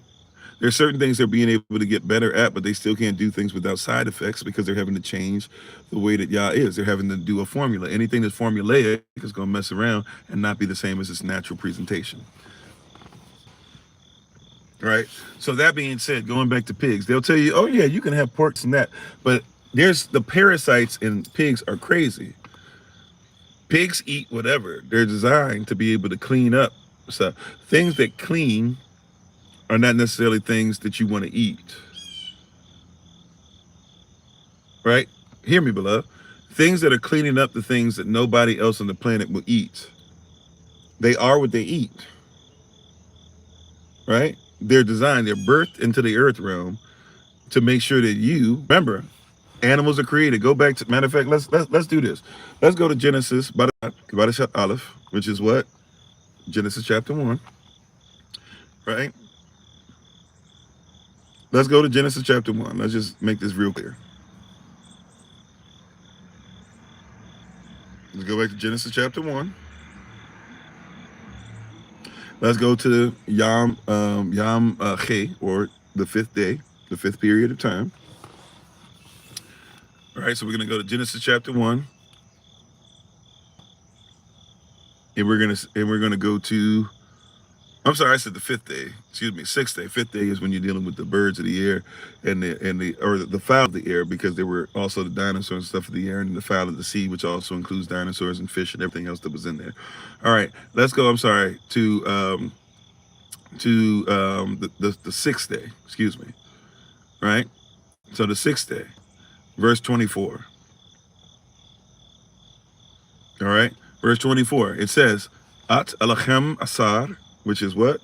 Or At Elachem. Well, we're saying Asar. Remember, some people say Ashar, some people say Amar. For those who were just on 4 hours of power and saw all that we went through on Saturday, right? But At Elachem Asar, and he said, "Let the earth." Now, remember, anybody, when you see that word "let," what can we put in there now? You guys recall we can put chayach or achayach, right? Because it doesn't mean let there be. It actually is, it is what it is. So it is what it is. This is what Yahweh said. It is what it is. That's how he starts off. When you see that let there be, if you remember that we went over that Saturday a whole lot, that is that chayach or achayach. It is what it is. So he said it is what it is. Aratz, right? Or let earth, sorry, let the earth bring forth, it is what it is. Earth will bring forth the living creature after his kind. After whose kind? After his kind. After his kind. So every creature came after their what? After their kind. Just a quick thing we can notice here too. That means that evolution is, at least the way we look at it, is evolution, because there is a sixth type of evolution, which isn't evolution, it's just animals having relations, having sex, and then having offspring that look very similar to them and carry DNA, right? And carry bloodline. That's not evolution, but they call that the sixth type of evolution. Nevertheless, right, the evolution that many of you think of, Darwinism and all that, doesn't count, doesn't exist as far as the Bible's concerned. So, because some persons try to mix and match that. Well, it could be that the Most High could create, by allowing things to evolve. No. He said he made, right, this is the order. He made the heaven and the earth. Earth was a gas without form and void. It starts to cool down, liquefy. He brings enlightenment over the top part of the waters and then separates the waters from the waters. He makes the hard top. When he separates the waters, he makes a hard surface to the bottom of the waters that are on the top, and then eventually the earth comes up from the bottom with herb yielding seed from the bottom. He then makes the sun, the moon, and the stars. Now we have stuff for time. We have stuff for the days, for the months, the years, and we also have stuff to help encourage growth with the chlorophyll that will also stimulate melanin later on. He then makes fowl that are in the air. He makes things that are in the waters. Then he makes things on the earth realm. That's where we are. And when he made the things to come and live on the earth realm, everything was made to produce after its kind. Right? Everything was made to produce after, and that's exactly it, Elder Tamara Aman. Right? Everything was made to produce after what? After its kind. Okay? Elohim, right? And so it made after its kind, and it was what? It was so. Right? You said a day in our time is different than the spiritual realm. Well, even in this point, if you want to go to that level, if we're talking specifically, I agree with you, right? Mostly, depending on what the context, but I agree with you. That being said, here specifically, remember, a day, always in Hebrew, and alpha, ifrit, etc. A day, the word day, which is yom, does not mean 24 hours as we see it today. Yom can be a period of time. Now, before there were the fourth day, and even during the fourth day, because it had to be completed, there is no such thing as time yet, because there is no sun, moon, or stars. It's all dealing in eternity. Time is being given to us by the moon, the sun, and the stars. That's how we look at time, right? That's how we're looking at time in eternity, the sun, the moon, and the stars, right? Okay. So, but there is no time yet. Now, on the fifth day, there is a period of time, but we still don't know how long the period of time is. Doesn't mean it's 24 hours. Doesn't mean it's 1,000 years. Doesn't mean it's what we don't know how long. Could have been millions of years, billions of years. Could have happened in 24 hours for all we know. We don't know. We weren't there. We're just simply told there's a day, there's a yom, there's a period that we should be looking at and be looking at for instruction, right? That's all we know. That's all we're being told here. Okay. So, when we look at this properly, we see here once again, and Elohim said, I'm sorry, and it was so. Verse 25, and Elohim made the beasts of the earth after what? His kind, right? So the beasts of the earth, those will be on the earth after his kind. And it was so. And Elohim made the beasts of the earth after his kind, and the cattle after what? Their kind, and everything that creepeth upon the earth, right? So even those things that are like insects and everything, they come after what? Their kind. And Elohim saw that it was tabah, right? Then verse 27, so Elohim created Adam, or man, or it really even would be here Adamach, but we'll just go with Adam in his image, or right, and really would be inside of his image and after his likeness, right? But inside of his image, inside the image of Elohim created he him. Male and female created he them. So he creates man, which this also can refer to spirit as well, right? And then male and female come out of that. Verse 28, then Elohim barak them. He blessed them. He blessed them specifically and tells them, not all the animals, even though the animals can be fruitful and multiply, but he tells them specifically what? Be fruitful and multiply and replenish the earth towards what? Subduing it. And then that helps them to have what? Dominion over the fish of the sea, and over the fowl of the air, and over every living thing that moveth upon the ground. That's the context of that creation, right? So everything is made after its kind. You didn't come from an animal, right? And other animals, well, there are kinds. Now, get this, what? There are kinds. So there's kinds of deer, right? There is a deer and a deer that can get together and have children, even if they're not the same type of deer, right?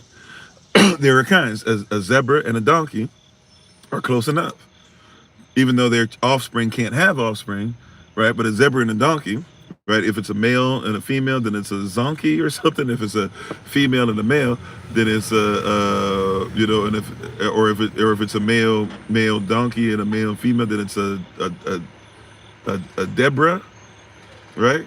Forgive me, I know we have a Deborah on and a Deborah on, but I think that's because you pronounce zebra is actually supposed to be pronounced zebra, so you pronounce it a Deborah. It looks like they might be making some noise in this area. I didn't realize. Well, hopefully not. They're going down the road. We might have to move up some. If it gets too noisy, y'all let me know. I don't know what's going on. I don't know where I'm at for real. Anyways, but yeah. so anyways, so that's the order, right? That's the structure. So when you're eating animals, I need you to get away because there's a lot of evolutionary mind that helps to have that kind of mindset continue. Right? There's a lot of evolutionary mind that says, well, we're close enough anyways. Why would it hurt us? Pigs and us are the same. No, they're not. You know, pigs are just like human beings. No, they're not. Right? Pigs not. You don't have the digestional fortitude that a pig does. Right? You don't have the digestional fortitude that a pig. You can't eat what a pig can eat. Right? Oh well, we can eat that. Get the context. All right. You're not out here eating what pigs eat. If you are, then we need to check you a little bit. Yes. Can you get a pig some of the vegetables that you eat and they'll eat it for sure? Can you give a pig some of the fruit that you eat and they'll eat it for sure? Can you give a pig, matter of fact, can you give a pig and will it eat it for sure? Right? But that doesn't mean that you and pigs are the same, right? Like you're not supposed to eat slop. Right? And there's certain things that you can't eat that pigs can eat because pigs can take on parasites. And here's something that they don't tell you and teach you. No matter what you do to that pig, beloved, yeah, they'll consume anything, even humans. That's right. You want to clean up humans and get rid of humans and stuff like that, they'll eat humans even to the bone. Right? Right? So you have to be careful with all this stuff coming on with pigs and all this stuff. But pigs can eat what you can't eat. They also can take on more bacteria than you can. I don't want to be disgusting. Matter of fact, I know I'm going to be disgusting. So I give you a second. If you'd like to close your ears, I'll give you 5 seconds. I'll give you 10 seconds to close your ears and give me 20 seconds total to say what I'm going to say, and then I won't say it again. I'm gonna give you got like 5 more seconds. I'm gonna say what I had to say, and then I'm not gonna say it again. It is disgusting. Right. Here we go. Pigs have been known to run around having tapeworms hanging out of their anus, just like bears have. Be careful too. They be telling you to eat bears. Bears have parasites all up in them. Please don't. Right? All right, I'm done. I'm not gonna say it no more. It's disgusting. All right, if you back with us, I'm not gonna say it anymore. But you need to hear some of this, because you out here eating pig and eating pork and thinking that, oh well, y'all just on that bow tie stuff. No. Pigs are disgusting. Pigs carry parasites, right? And when you cook them, you'll never be able to cook a whole lot of those. I don't care what temperature you put it on, unless it's just gonna be something where it's unedible for you. If you're cooking a pig to eat it, you will eat parasites. Right? How you doing, Christian? Right, Christian Ross. Thanks for being on. How you doing, Granny? Granny Spitfire. Right? If you eat a pig, you will eat parasites. If you're agreeing to eat pork, you are agreeing to have parasites. And not just any kind of parasites. We talked about tapeworm. Tapeworm is crazy because tapeworms can be way, way, way bigger and longer. Well, I won't say bigger, but longer than you. And its whole body is based off of reproducing, meaning that all it does is it just uses you to keep putting baby tapeworms out there so that it can continue to live. Right? But pigs also have other viruses. They also have other parasites. A lot of persons don't know that some persons, when they have memory loss, a lot of persons you might not know this. Disease, we're finding out diseases like multiple sclerosis. It's an anti-immune deficiency. Right, my mother had multiple sclerosis. I know some of you who are on here have multiple sclerosis or deal with persons who have multiple sclerosis. And I'm not a doctor, right? I'm not even the herbalist in the family, right? So I make that very clear. So this is alleged, or this is best of my knowledge. Let's put it like that legally to make sure we say this right. They are best of my knowledge. You said boars are the same as pigs? Yeah. Yeah, warthogs, they're hogs, they're pigs. They even try to get, where were we at for Passover? In Sedona, Arizona. We saw a bunch of, I forget what they call them there. They don't call them pigs. Matter of fact, they say they're not related to pigs. You look at them things and tell me they're not pigs. And they have a lot of parasites too. All right, and they roll deep. We were over there, and we're I forget what time of the day it was, and literally we were just recording, and they were just going for, it felt like, for ages. It was just nothing but these, whatever they call those pigs, whatever they call them over there, right? Do I believe in the Most High? Of course I believe in the Most High, right? But when you see this or whatever, you'll see that they've discovered that the parasites that cause brain fog or cause parts of the brain to fall out, or not fall out, but to get blackened, like when you had a machine and they do that CAT scan on you and they put that thing over your head. Now that they've created to where, like, you can't move your head at all, and they do that CAT scan, a lot of those places in the brain where they're like, man, it's dark over here, there should be light, is because of parasites. And a lot of persons are starting to realize those parasites come from pig. They come from pork.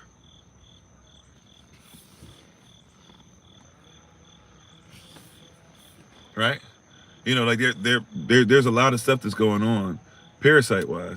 And these parasites are trying to survive. And these parasites, you have to realize the parasites, just like a lot of other things created, they go through their adult phase, they go through their adultus, right? Their adult phase, their mature phase, they go through their adolescence, they go through their childhood, if you want to call it that, for the offspring, they go through what their birth, they go through what they're held in as eggs, all those different things.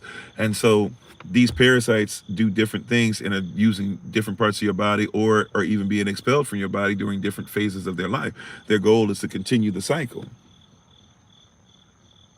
Right, their goal is to continue the cycle, and to make sure that another generation lives and survives and survives. And a lot of these parasites don't live as long as you. So some of us have been housing parasites, for years and years and years and years, not realizing how many generations we've allowed to live in us. I'm sorry, that's disgusting, but it's real.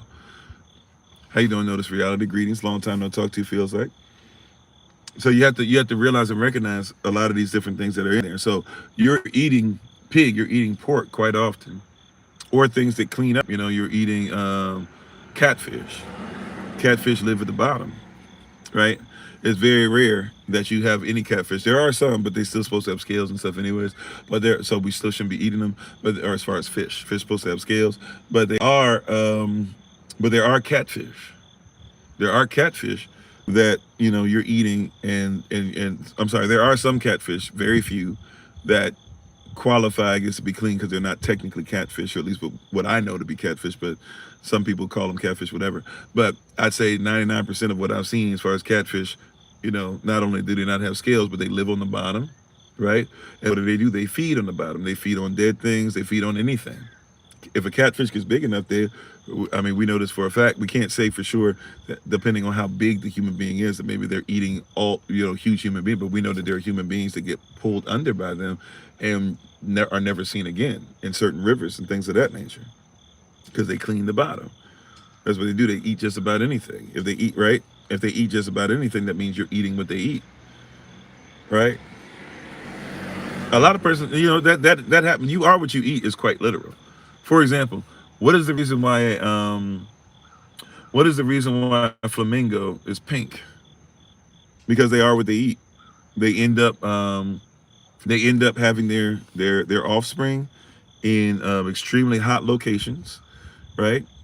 And they basically are living on, like, kind of ash that gets crusted together, like almost kind of volcanic ash, not exactly the same, but basically like volcanic ash. And they basically eat, they eat, shrimp, or even, any kind of crustaceans, usually even microscopic ones. They dig through the water, they scoop it through, and they get basically have krill all day, every day. And so they're not born pink, they're born white. But over time they become pink, because you are what you eat. And there are a lot of animals that they don't look a certain way, and then they get older, they start looking a certain way, but look at what they eat. You are what you eat, So you have to be careful. You become what you eat. And a lot of things that we're looking at as far as disease, and even, watch this, become stress and anxiety. Because what is stress? Stress is not just only something making you upset. Stress is not simply, oh, I'm on the job all day and they're not giving me my hours that I need. Stress is not only, oh man, you know what, so-and-so in my family's sick, I don't know what I'm gonna do. Stress is not only, ah man, I just don't feel the same as I used to. Stress is when parts of your body don't work. I'm sorry, you said, do you know that if you're eating beef that it's coming from Canada or Mexico, it's actually horse? So it says there are things that are there, and you should be careful about it. And if I be honest about it, I'm not going to go into too much alleged stuff. I'm not saying that what you're saying is wrong. I have to say that to make sure. I don't know if what you're saying is correct or how correct it is. I know there's a little bit of that, but that happens in the United States of America as well. All right. Like in the United States of America, a lot of persons don't know. For example, those of you who take collagen, even if you are, some of you who are strict vegans, you might not know that if you're eating collagen, collagen lawfully, legally can include human. That's not, well, allegedly.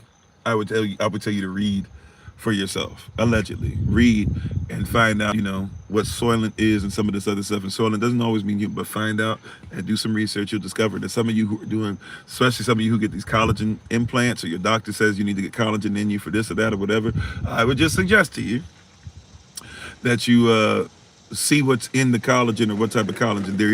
There is actually vegan collagen, but even the term vegan, you have to be careful because vegan can include human, because vegan is supposed to be non-animal. And while they tell you that humans are animals, scientists are not saying that they're animals when they're putting them in some of the collagen. So I would just be careful. But there's a lot of stuff that's out there. And it's an extension. See, these holy days when we're doing clean eating that we should be focusing towards, and we're removing the leaven from our home, getting ready for Passover, getting ready for our new year, and we're, having feasts of unleavened bread where there's no leaven in the bread, and we're learning how to be careful. We have to be careful. Really, the only way to ever get to a point to where you will never have to worry about what you're eating is if you're raising the food yourself.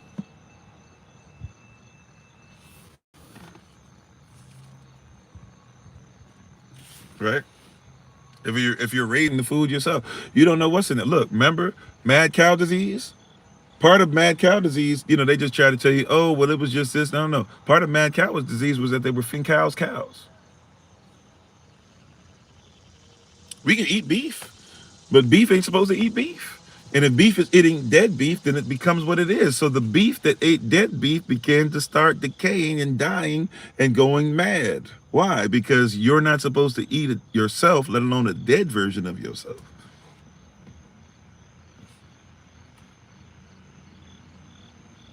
Yeah, a lot of fast food joints. McDonald's had to come out and tell everybody they were doing soylent. Now, once again, you have to study soylent, allegedly. Soylent does not mean guaranteed that it is in fact human, but you better research where that soylent comes from, like anything else, right? You gotta comprehend. You gotta understand. They'll give cows chicken feed. Well, go on, Audrey. How you doing, sis? Right? They'll give cows chicken feed. Are cows supposed to eat chicken feed? Matter of fact, if you go to zoos, right? My family, even though it is kind of sad at times because it's basically a prison for animals. I'll admit that. But from time to time, we go to zoos. We like zoos. And so we'll stop at different ones just to get different experiences when we travel a lot. We went when we were in, even though this is not legal in the United States, when we went to, I'll be honest, but when we went to Jamaica, we went out, we showed y'all, that we went swimming with the dolphins, right? Like,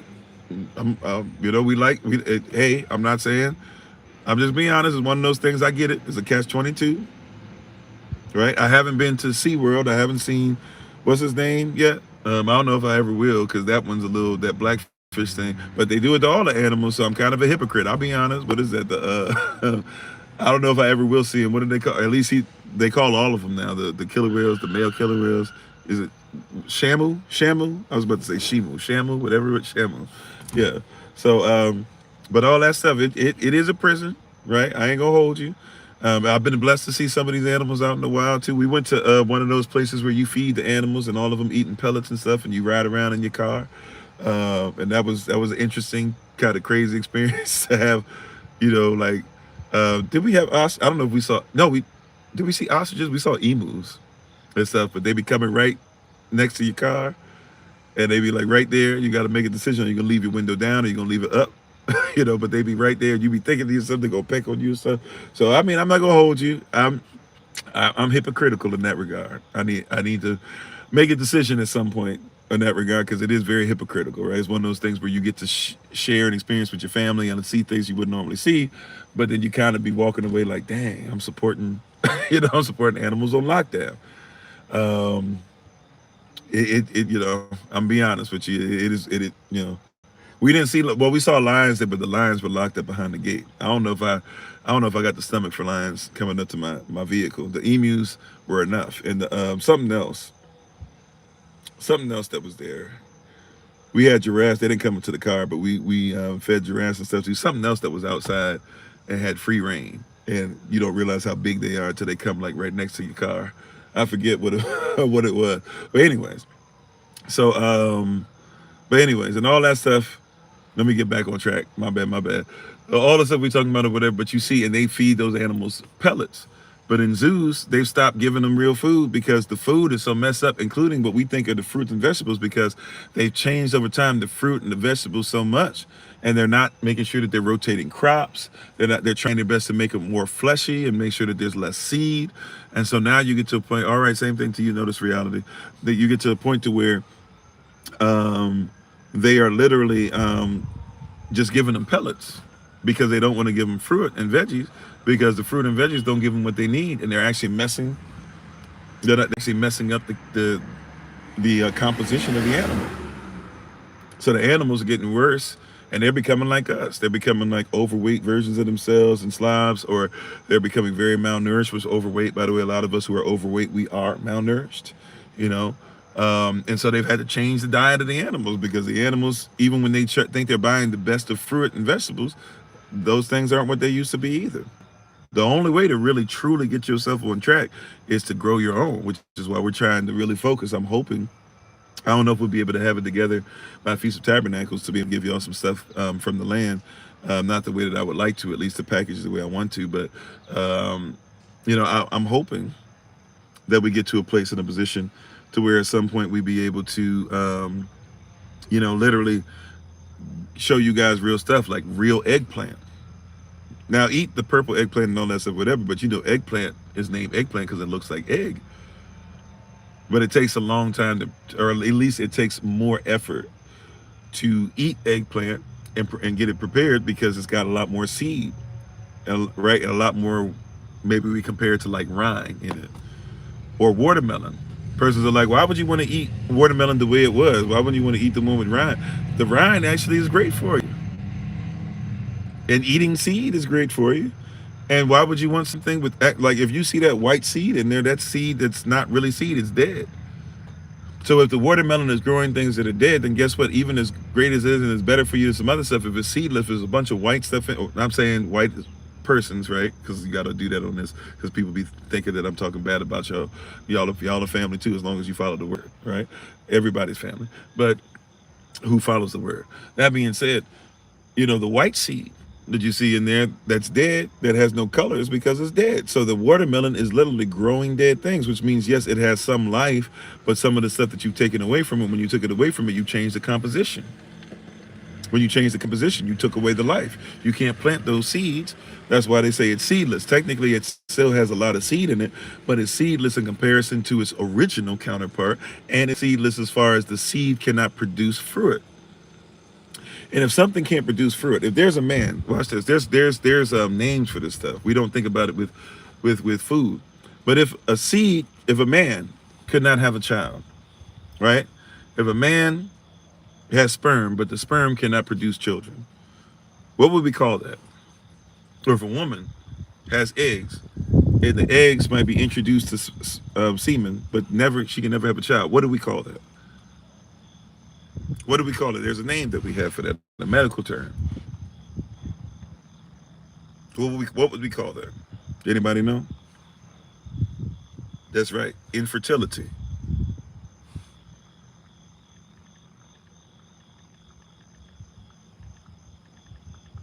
Right? There's another name too, and I'm looking for it now because we used to use this term all the time. Sterile, okay. Another term, yep, so sterile, right? Infertility, right? The word I'm looking for that we used to say all the time. I have not said it in a while. What is that word? Barren, sure. Yep, there's another word. And how you doing? Called and becoming. Praise Yah for you. There's something, let's see. What? Let me see. Synonyms for infertility. infertility. Impotent, right? Fruitless, childless, infertility, unfruitful, unproductive, right? I don't know this one, but this is probably I don't know if this is a medical term or not. I hope this is not a bad word. I've never seen this word before. Wow. Infecundity, infecundity. I have to look that up sometime. I don't know what that is. Infect. It starts up with infect. infec, then undity. I don't know how to pronounce it. Okay. But then yes, impotence. That's the one I was really looking for too. Impotence. So if a fruit cannot produce seed, it is impotent. You are what you eat. If you eat, now see, watch this, we talking about pork and we talking about the other stuff, but even with we're eating, if it's unclean, is it lawful to eat something that is impotent? Because you are what you eat. Should you eat something that causes impotence? How you doing, OG Boss? Thanks for being part of the community. Should I be down in something that's causing me to be fruitless and therefore not multiply and therefore not replenish?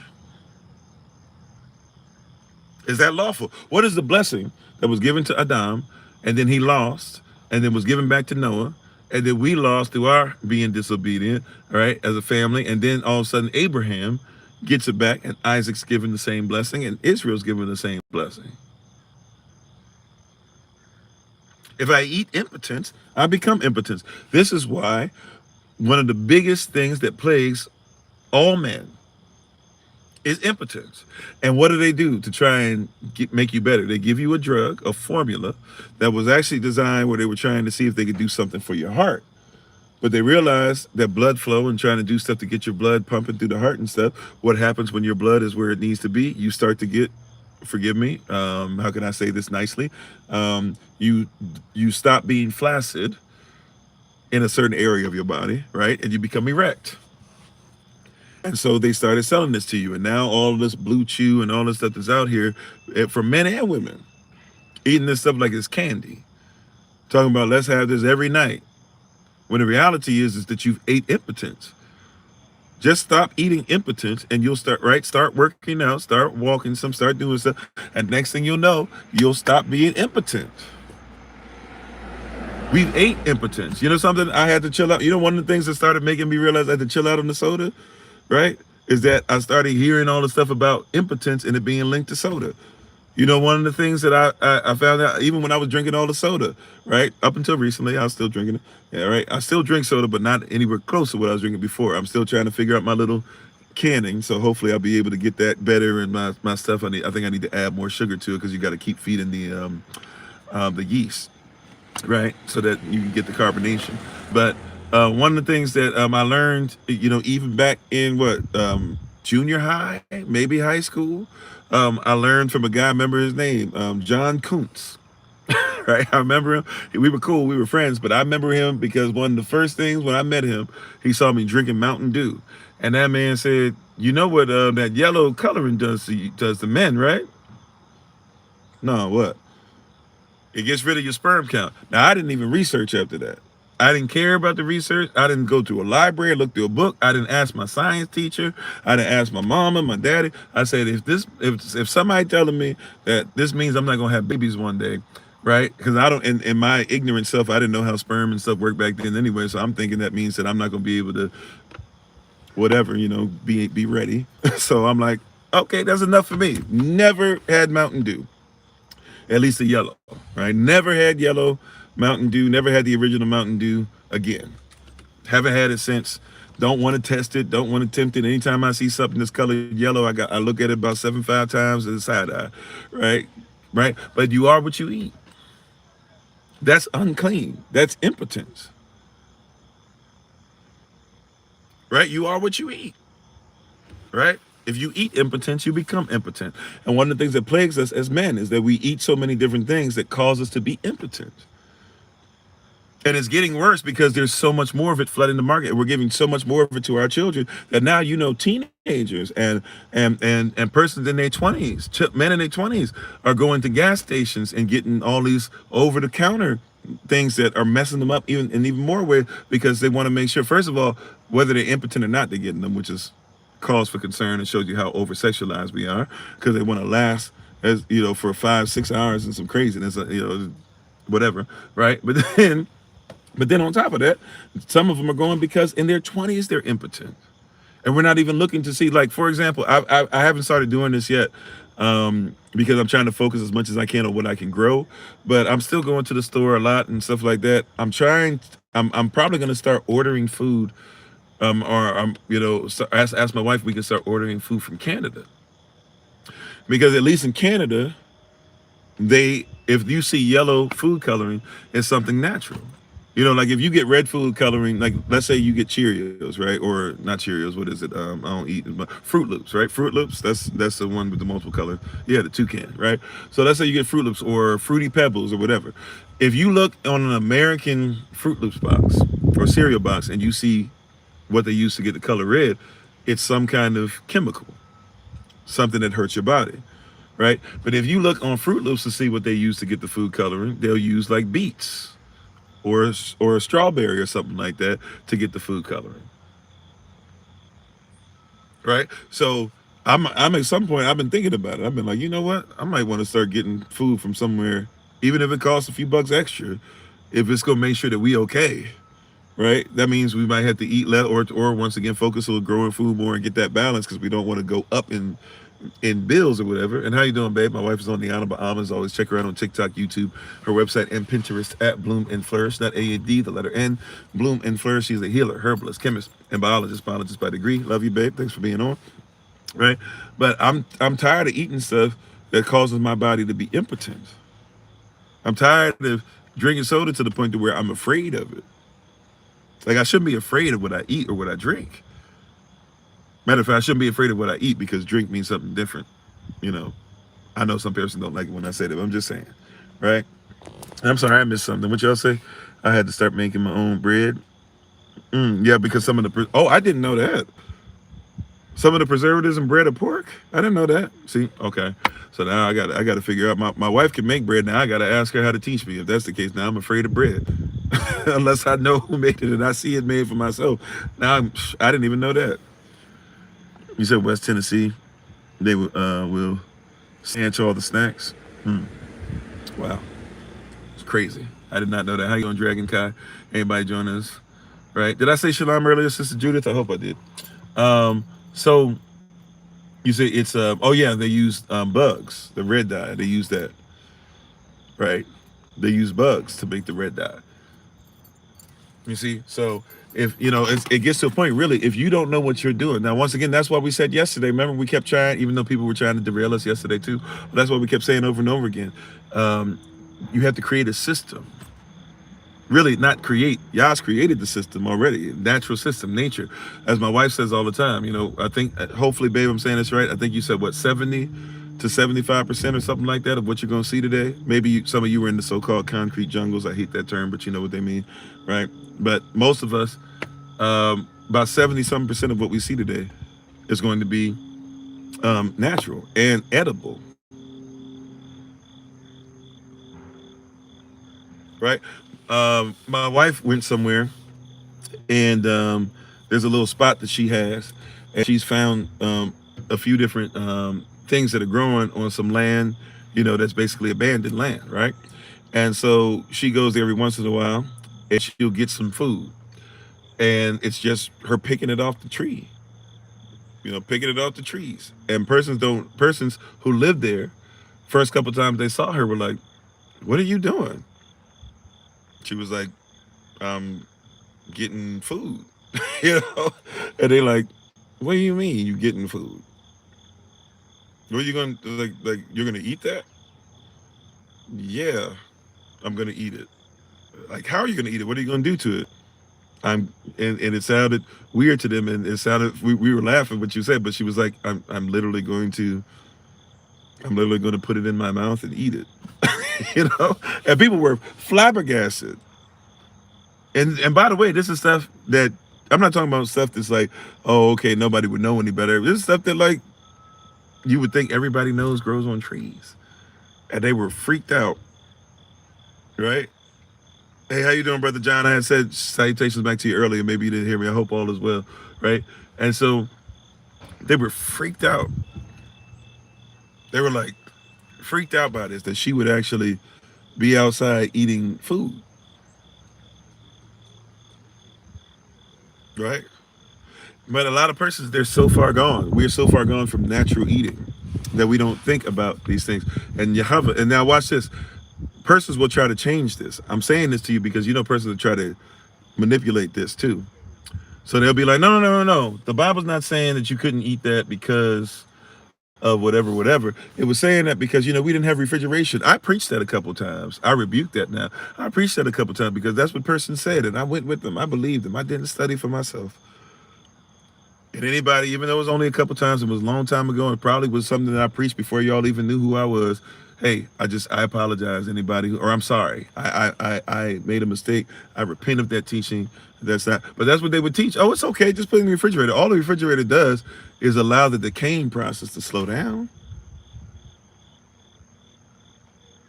right? That means that those parasites in those pigs are still there. They just slower.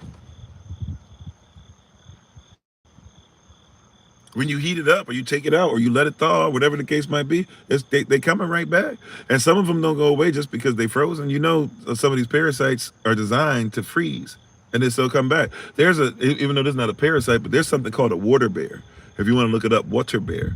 It's a really microscopic organism, right? They found that some have even come in from space, right? But there's a water bear, right? And the water bear basically is this microscopic organism that they know can survive anything, that will shut itself down, that can be frozen, that they found on stuff that's been frozen for thousands of years.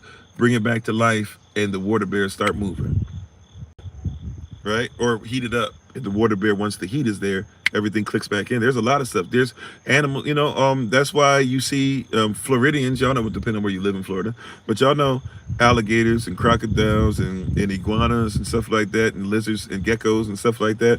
Hawaii, Hawaii, the geckos are out because they don't freeze, but y'all know that these things can freeze, right?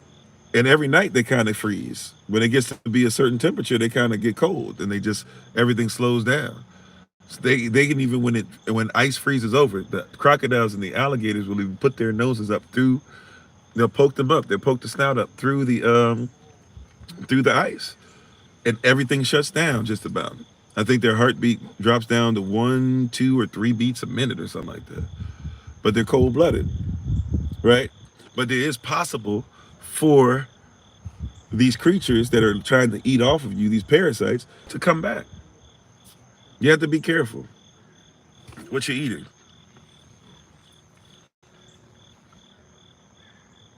You said they drop out of trees? Yeah. So you have to be careful what you're eating, right?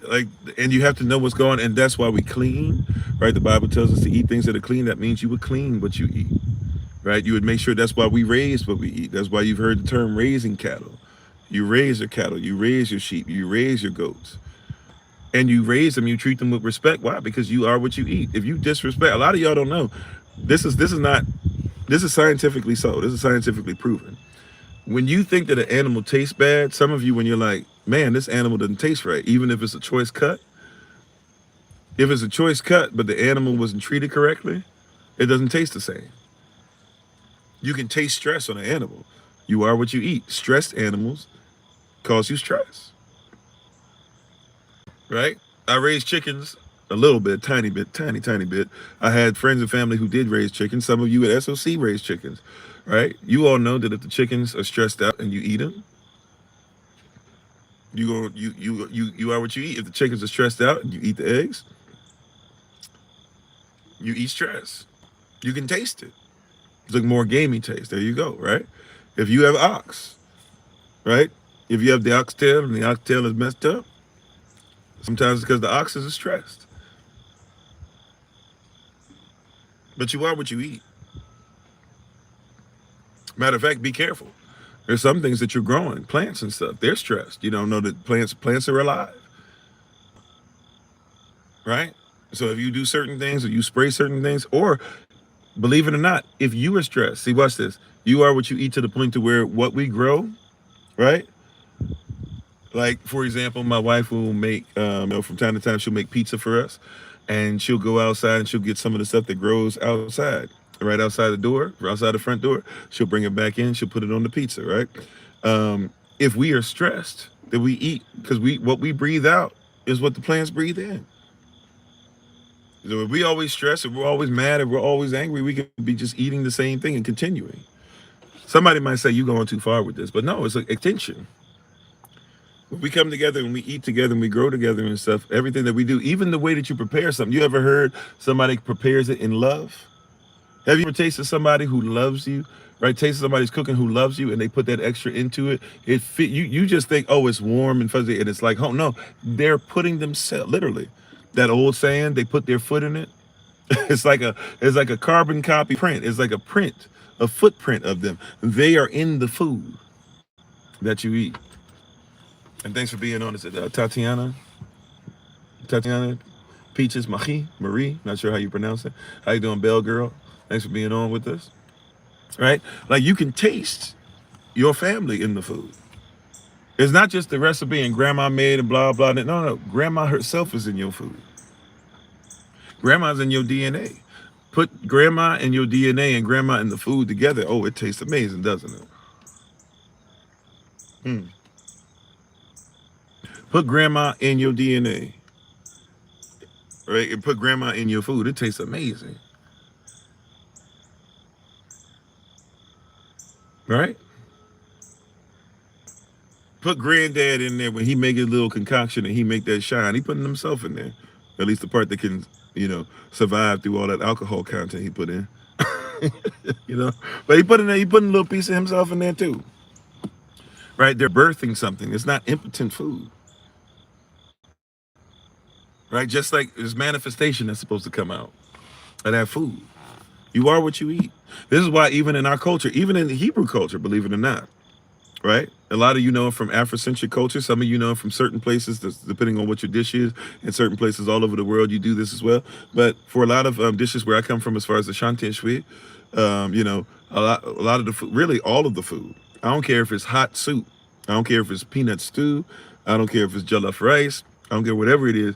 We're supposed to eat that with our hand.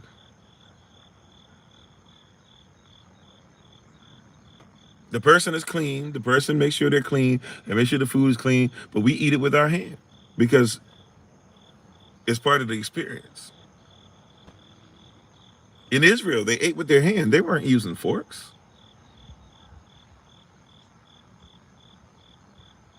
You hear about cups, you hear nothing about no forks or spoons. Why? Because they ate with their hands. It was culture. And it's the way the food hits different. I promise you, if you ever have jollof rice, eat it with your right, and you're supposed to eat with your right hand, by the way. Left hand is disrespectful. But if you have jollof rice, you go to a restaurant, right? And you actually start to eat with your right hand. I'm talking about the restaurant of the people who actually make it. Go to a Nigerian spot, go to a Ghanaian spot, right? Others have their version of it too, right? Some do rice, rice and pea and do it their way or whatever. I promise you, eat it with your, especially if I'm talking about West African especially. But even Africa, I say a lot of Africa, but let me just say for sure, right? West African. And you eat some jollof, eat it with your right hand. See what the taste difference is. It hits different because you're supposed to eat it a certain way. So how you eat is important. How we break bread. Eating in of itself, a feast in and of itself, right? That's why the table is such a big deal. We've gotten away from eating at the table together. You remember some of you might, but you remember growing up, we ate at the table together and we talked about our days and we had genuine experiences and we got to listen to each other, and if somebody was going through something, we could maybe discuss it. You said your son is naturally gravitated to eating with his hands, so prioritizing cleanliness. There you go. I know some adults who didn't know this, but they themselves gravitated naturally to eating with their right hand, or eating with their hand. Excuse me. right? But these are things that we don't recognize, we don't realize, we don't put the effort into, we don't study, we don't acknowledge. To eat with one's hand is extremely natural, extremely necessary. Remember, forks, spoons, knives. Even if you believe in the whole evolution thing and you were just grunting and all that stuff or whatever at some point, okay, fine, they still ate with their hand. I'm not saying, by the way, I won't embarrass y'all. If we go to the restaurant and we go somewhere, I make sure I eat with my eat properly, and I do all that stuff. My compliments to the chef. I do all that stuff, right? I'm just saying though, if we eat culturally, if we eat naturally, hey man, I'm not above digging in the, I'm not gonna dig in the pot. I'll make sure that we have a spoon, a serving spoon. You don't have to worry about Feast of Tabernacles and Pastor Kofi gonna reach in the mac and cheese and reach in the rice or reach into whatever. He gonna just pull out a bunch of food. But once it's on my plate, I'm gonna just be honest. At Feast of Tabernacles, once it's on my plate, y'all gonna see the way I eat. I be telling people, don't get mad at me. It ain't pretty. I'm digging in. I'm eating. Right. I got the unkempt, so to speak, beard and the hair and all that. I try to make sure that I sometimes tie something to keep the hair back. But hey, I'm gonna be digging in. You gonna see it. It's gonna be. I'm not discussing. I'm just saying. You might see a little every once in a while of my beard. Right. I hope it's not gonna disgust you. I'm not gonna be sitting there. I'm not gonna do that. I'm gonna chew with my mouth closed. But I'm just saying. I'm eating with my right hand. And if you make something in soup, I'm gonna eat what's in the soup with my right hand, and then after I finish, I'm gonna drink the bowl. You're not alone. I'm just saying. I'll be nice when we go to the restaurant. I know that's somebody else's culture, right? When we go to the restaurant, hey, that's Rome, that's Italy, right? When we go to China, hey, I bring out the chopsticks. When we go to Korea, when you go to, when we deal with the Philippines, and hey, there's certain things that you eat. Hey, I'm respectful of culture. I'm just talking about when we get together, beloved, and we just eating, when we just chilling. And you sopping it with all that, topping it with whatever type of bread we're using or whatever type of potato we're using or whatever. I'm just telling you. Just hey, I'm gonna eat with the right hand. All right. Don't hate me. Don't be mad at me. If you need me, right? Don't. But I eat. It's a safe. Thank you. There you go. It's a safe place. Hashtag a safe place. It's a safe place. I'm gonna do what I do. All right. I'm not saying y'all gotta do the same thing. I'm not gonna gross you out. All right. I know how to eat. I'm just telling you. If you're weirded out, I'm giving you a chance to, in your mind, get you say, Pastor, go grab it with his hand, no matter what it is. That's just how we eat. Matter of fact, a lot of you might not know this, but when we ate, we used to sit on our side, right? We used to sit on our. This is why, one of the reasons why you would wash someone's feet, not just only to get rid of the sand that was on the bottom, but you actually would lay on your side, right, for digestion purposes, right? So you would lay down on your side. Right, and while we were laying on our side, you would have your feet up. Some of you have seen pictures of that. If you've actually seen certain paintings or older paintings where persons will be sitting eating on their side, that was actually a very natural way that persons ate.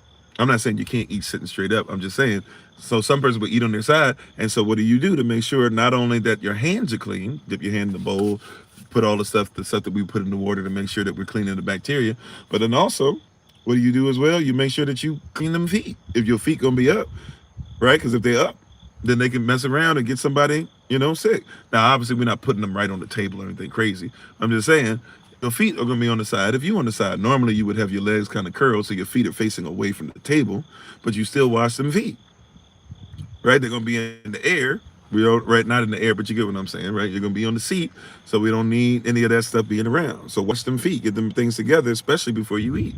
Remember, Passover, when they came into the house, the feet were cleansed. Right? What are they about to do? About to go up and eat. Also, why you got to keep what? Clean the floor, clean the steps, clean everything they got to do with stuff because we got to eat. Oh, wow. Thank you, Sister Beck. I didn't see whatever they said. But if somebody was fetishizing and doing something like that, thank you. Thank you, sis. I appreciate you. How you doing, Money Green? You gonna be at the hands table? I don't do that around others, right? I don't do that around others. I don't really do it around my family. I know that it's very unclean, and most stuff is not gonna be clean enough, and the culture, is not something that's ready for that yet, right? I promise you I'm not doing that, but you'll be at the hands table. I promise I won't do that. I'm just saying I will be eating with my hands. I'm just telling you though, also too culturally we didn't used to have that. You have somebody sitting on their side to eat, right? Who was the one that leaned on the Messiah? That would be John the Revelator, right? Yachanan, or some you say Yachanan, right? The one that wrote John, 1 John, 2 John, 3 John, Revelation. The one that was next to him that dipped his hands in the bowl with them is was who we call Judas, Yahavadas. But yeah, so let's see. But it's important. These things are there for a reason. They're there to protect you. They're there to protect you no matter what they're saying. A matter of fact, one of the things we might end on, we got a little bit. Well, we might end on this. I'm not sure. Even the piece about how they say you got to be careful how, I think it's in the book of Acts. If it's not, please forgive me. I think it is, where Peter has a dream, right? A person tried to flip the script and change the Bible so much it's crazy. You remember Peter has a dream, and that dream has now, over some years turned into it's acceptable to eat whatever you want, because Peter said that, supposedly because he had the dream, and Yahashua asked him, "What I have made clean, will you call unclean?" Be careful, because persons change the word, right? And so some of you will eat and drink, if you're not careful, damnation to yourself. Now that's slightly different context, but you can be doing some stuff that is against the law, and trying to make excuses for it, just as those who were making excuses for giving Yah what was disgusting and unclean and putting it on the altar, right? They tried to say, well, no, it's not that we're too proud to give Yah, right? We're happy with what we've done. We're doing what we're supposed to. We're actually in a position to where you can't hold us down with this little law, this and that, or whatever. You said it's been hard for you to eat anything at all. It's starting to affect your metabolism. Oh, okay. Well, as far as what, because of how it looks, or if it's sickness? If it's sickness, we need to look at that. But if it's or if it's just because being afraid or stuff like that, we gotta, there's ways to get around some of that stuff too. And maybe we should talk more about eating stuff if that helps. I don't know. But it's important.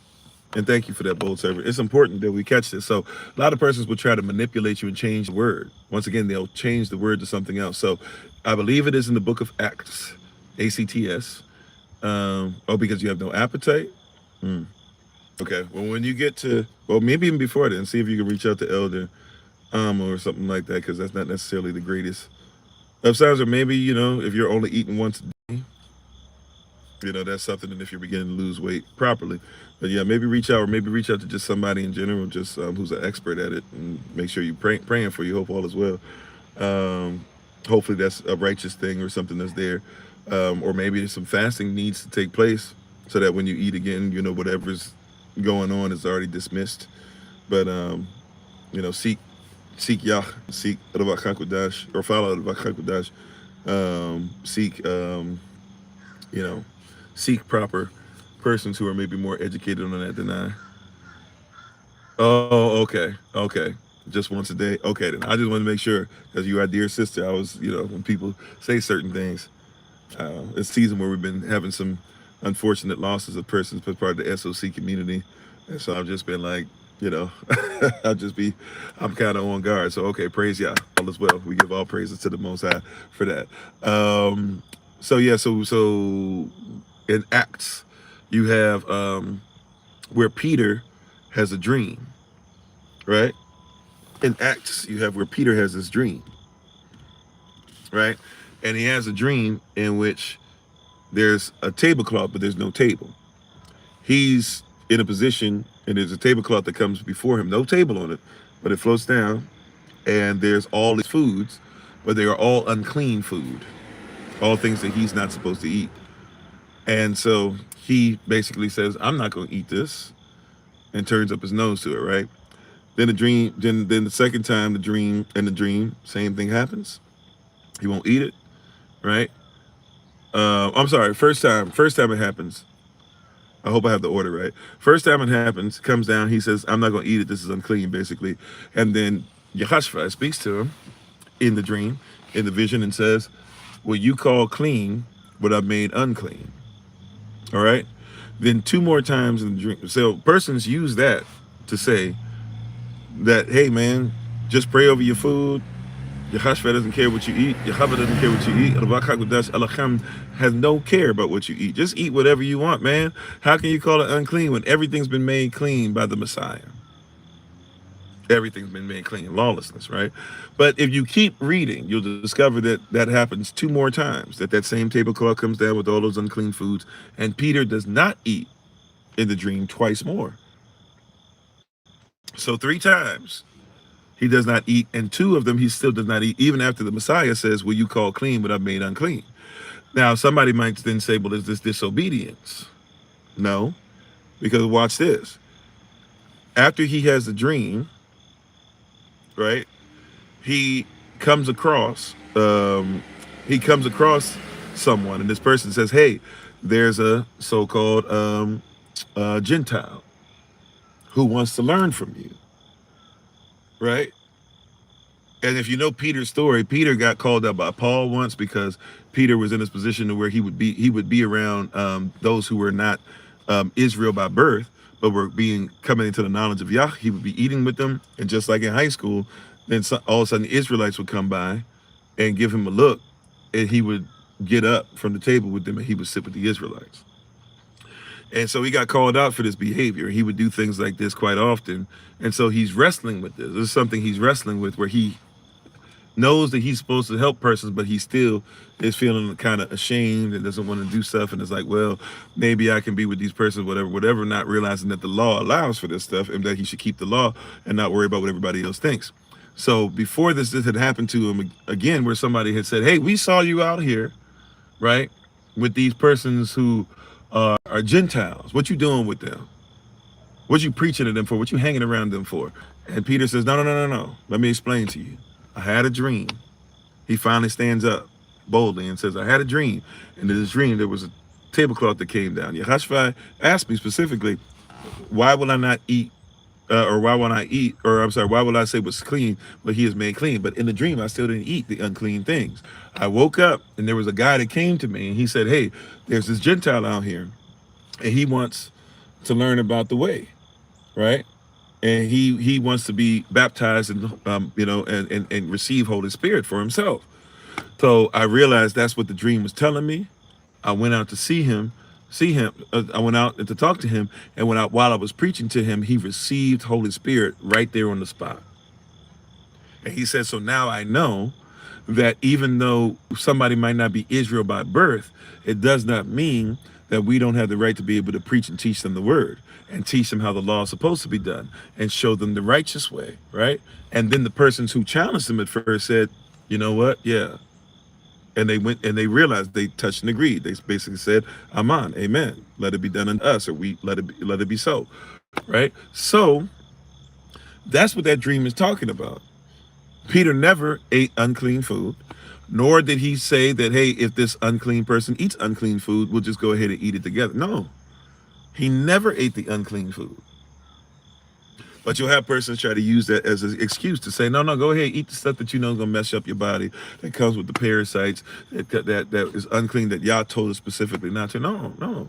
That's not what that's for. But persons will try to tell you that, and I'm just trying to give you that because in these feast days and holy days and all the times we come together, be careful that you don't allow somebody to drag you in, or you don't go, well, at least I'm here, at least I'm sitting down. I don't have to be holy, do everything whole as one, do everything correctly. I'll just go ahead, and as long as I'm sitting here, right, that's the same thing as in the burden of the word of Yahweh to Israel, or what you guys call the book of Malachi. That's the same thing where persons are giving Yah pieces of stuff that's unclean and keeping the best things for themselves and saying, hey, well, he'll bless it no matter what.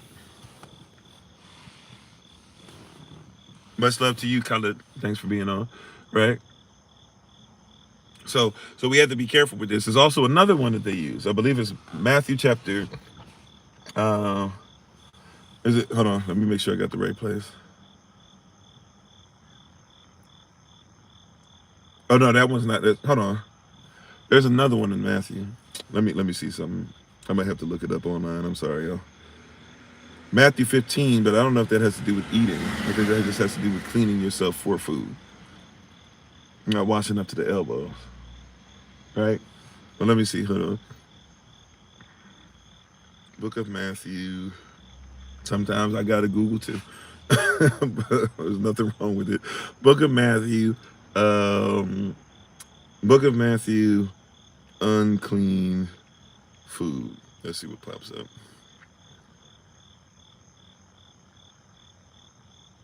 Okay, yeah. Well, they use it in Mark as well. Okay, so I'm going to go to Matthew. They do it in Mark chapter 7 as well. I'm going to go to Matthew. I think it's, hold on.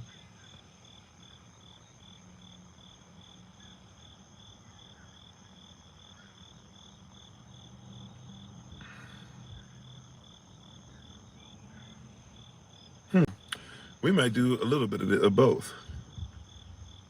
Yeah, so it's Matthew 15. So we're going to do Matthew 15. Then we're going to go to Mark chapter 7. You know what? I'm glad I was obedient. This is about this is okay. Yeah. All right. Matthew chapter 15 first, and then Matthew chapter 7. If you're able to turn with us, feel free to do so. Praise God. We can go to Matthew chapter 15, and then we're going to go to Mark chapter 7. All right. So Matthew chapter 15 first, we're going to read verses 1 through... We're going to read verses 1 through 14. And we're going to be quick with this because we're running out of time and I got to get back on the road. Grand Rising Storm, welcome back. Shalom, peace to everybody. But Shalom at Barak, at Yechal al Tzadaik. Peace and blessings to all those who are righteousness of Israel and therefore the righteousness of Yah. Matthew chapter 15, verse 1. It says this. It starts off here. We're going to read verses 1 through 14. It says, Then came to Yehashvai, scribes and Pharisees, which were of Shalom, saying, Why do thy disciples transgress the tradition of the elders?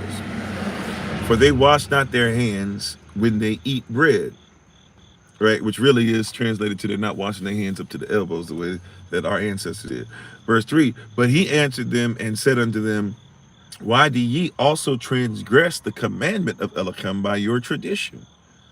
For Elohim commanded, saying, Honor thy father and mother, and he that curseth father and mother, let him die the death. But ye say, Whosoever shall say to his father or his mother, It is a gift, by whatsoever thou mightest be profited by me, excuse me, and honor not his father or his mother, he shall be free. Thus have ye made the commandment of Elohim of none effect by your tradition.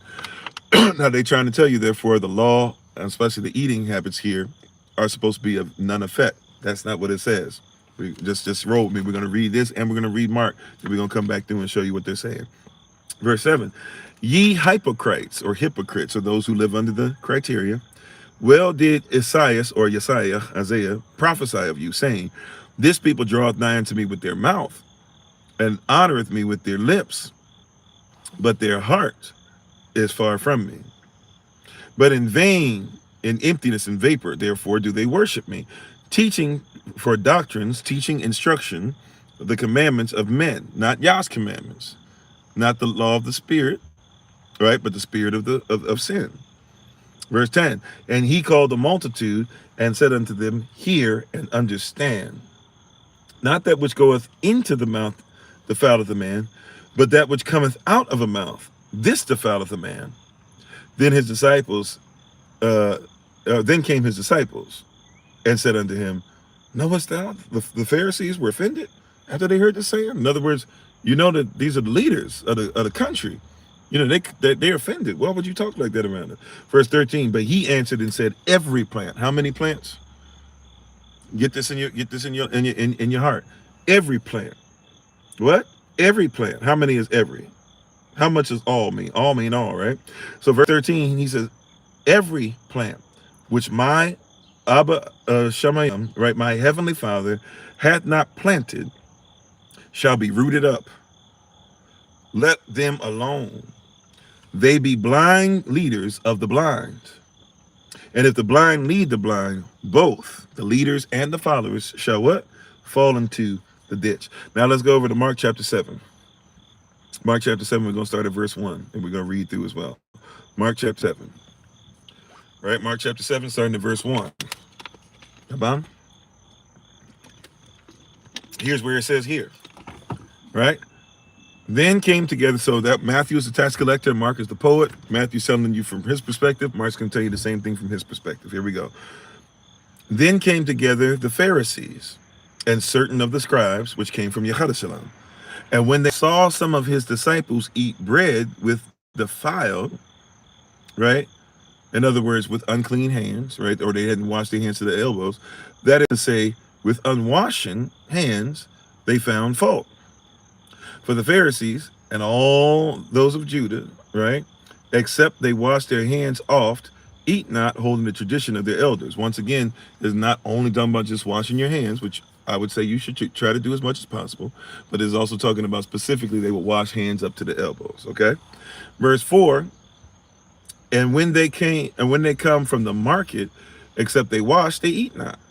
And many other things there be, which they have received to hold, as the washing of cups and pots, brazen vessels and tables.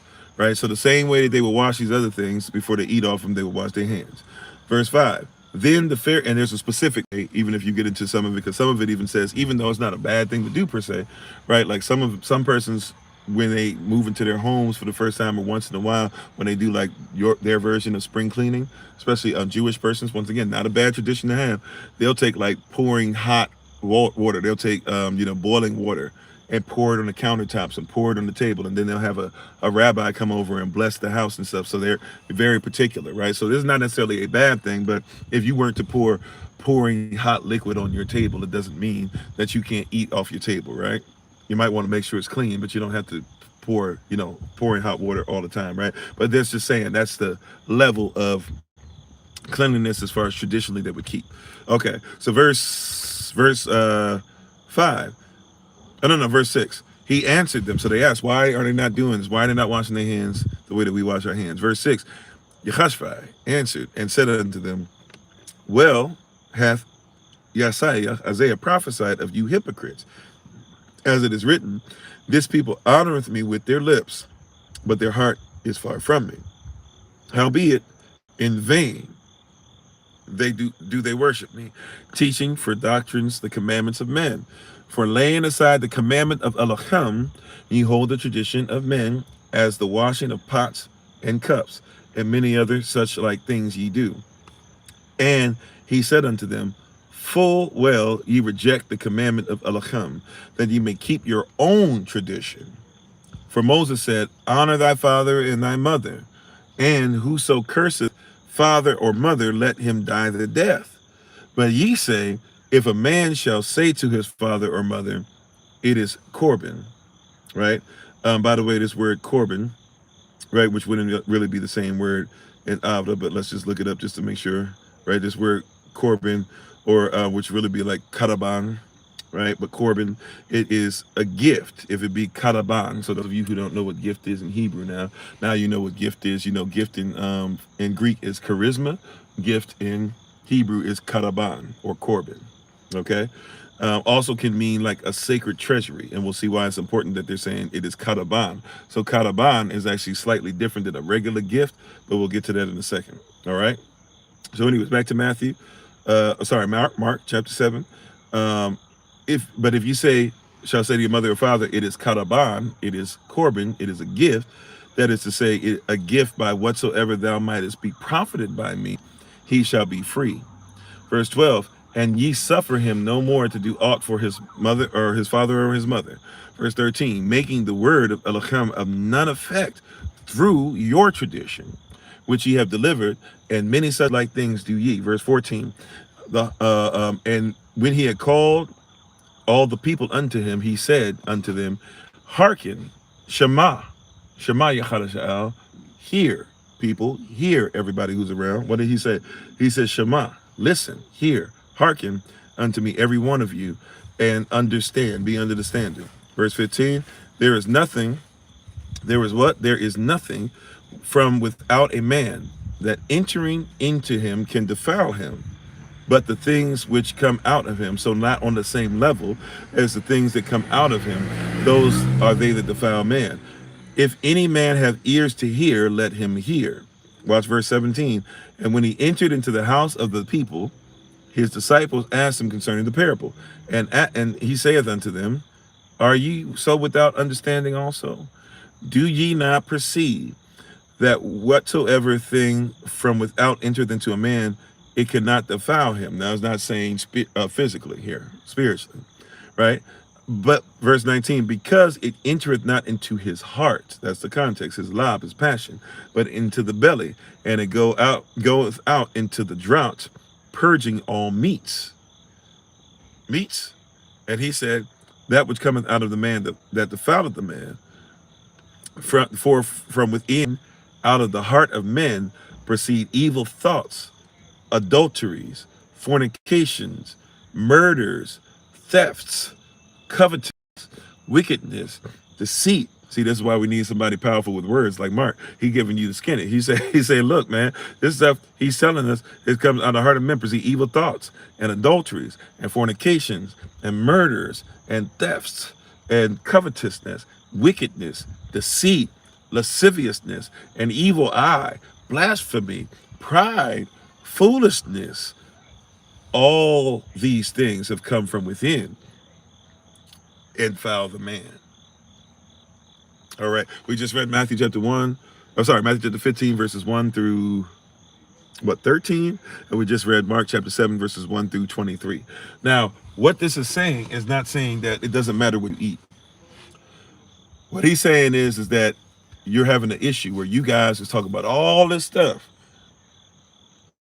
and the reality is that you're focusing on what they're eating and the washing of hands up to the elbows and all this, but you guys break the law. So if you don't get it, there is this thing that we said, korban or karaban would be how we would say it, karaban, a gift. But this type of karaban they're talking about is like one that's for like a treasury.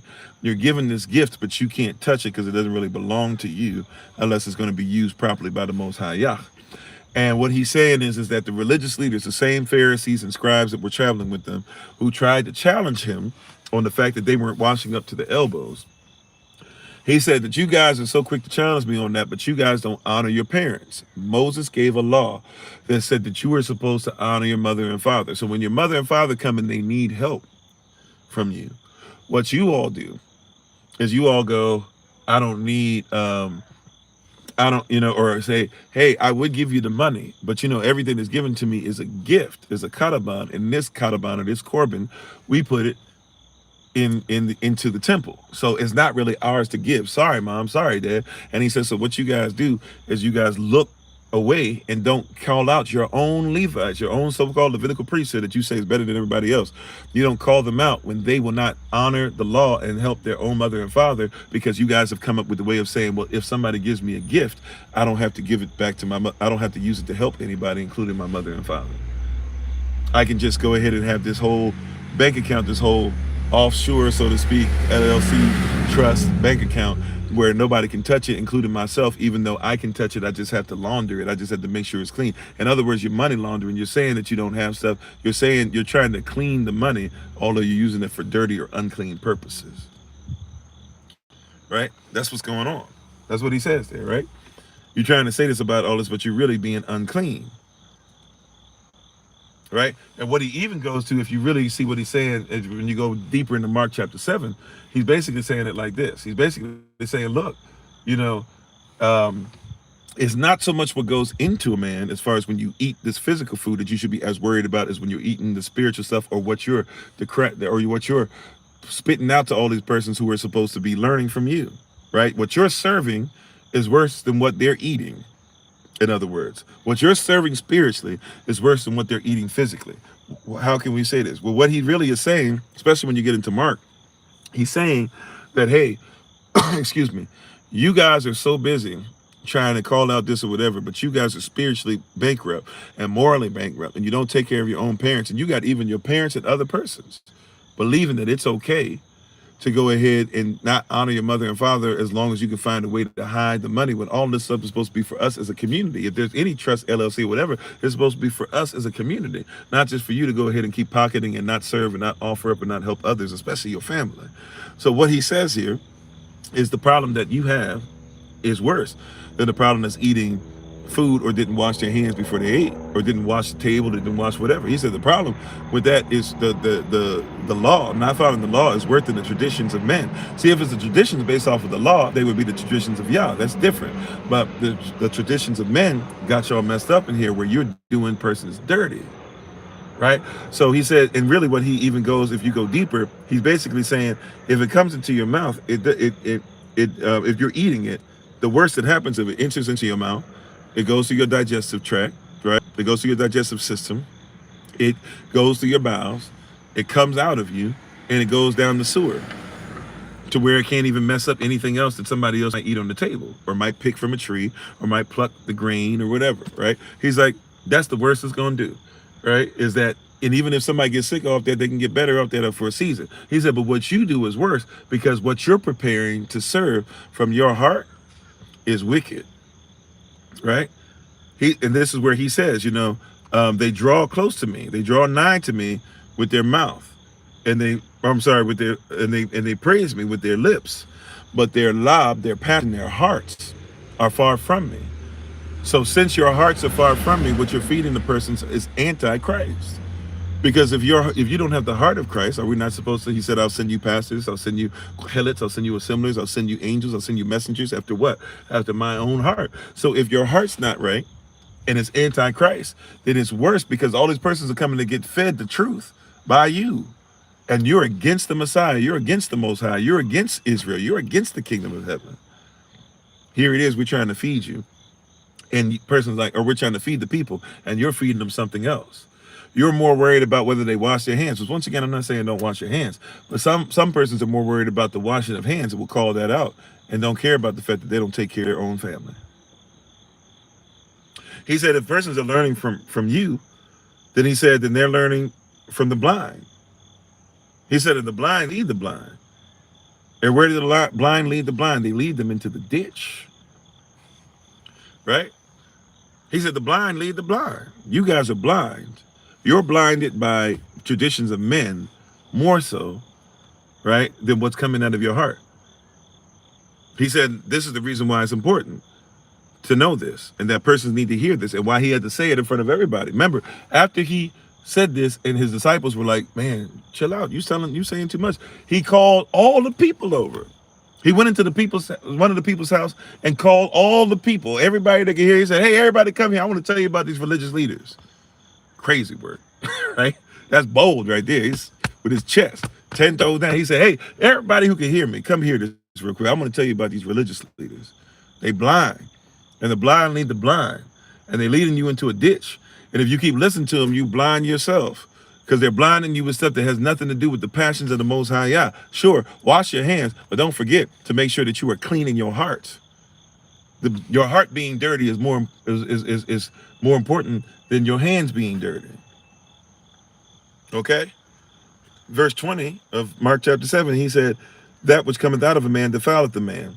For from within the heart, the passion, the lob, the lev in modern Hebrew, but the lob in Ava, proceed evil thoughts, adulteries, fornications, murders, thefts. This is what he said. This is what he said, an unclean heart will get you. This is what he said. An unclean word, right, has been served to an unclean, right, is being served to you. And if you keep eating of this unclean word, you will receive, right, an unclean word. So yes, not every Levite, the particular ones that are coming against them, correct?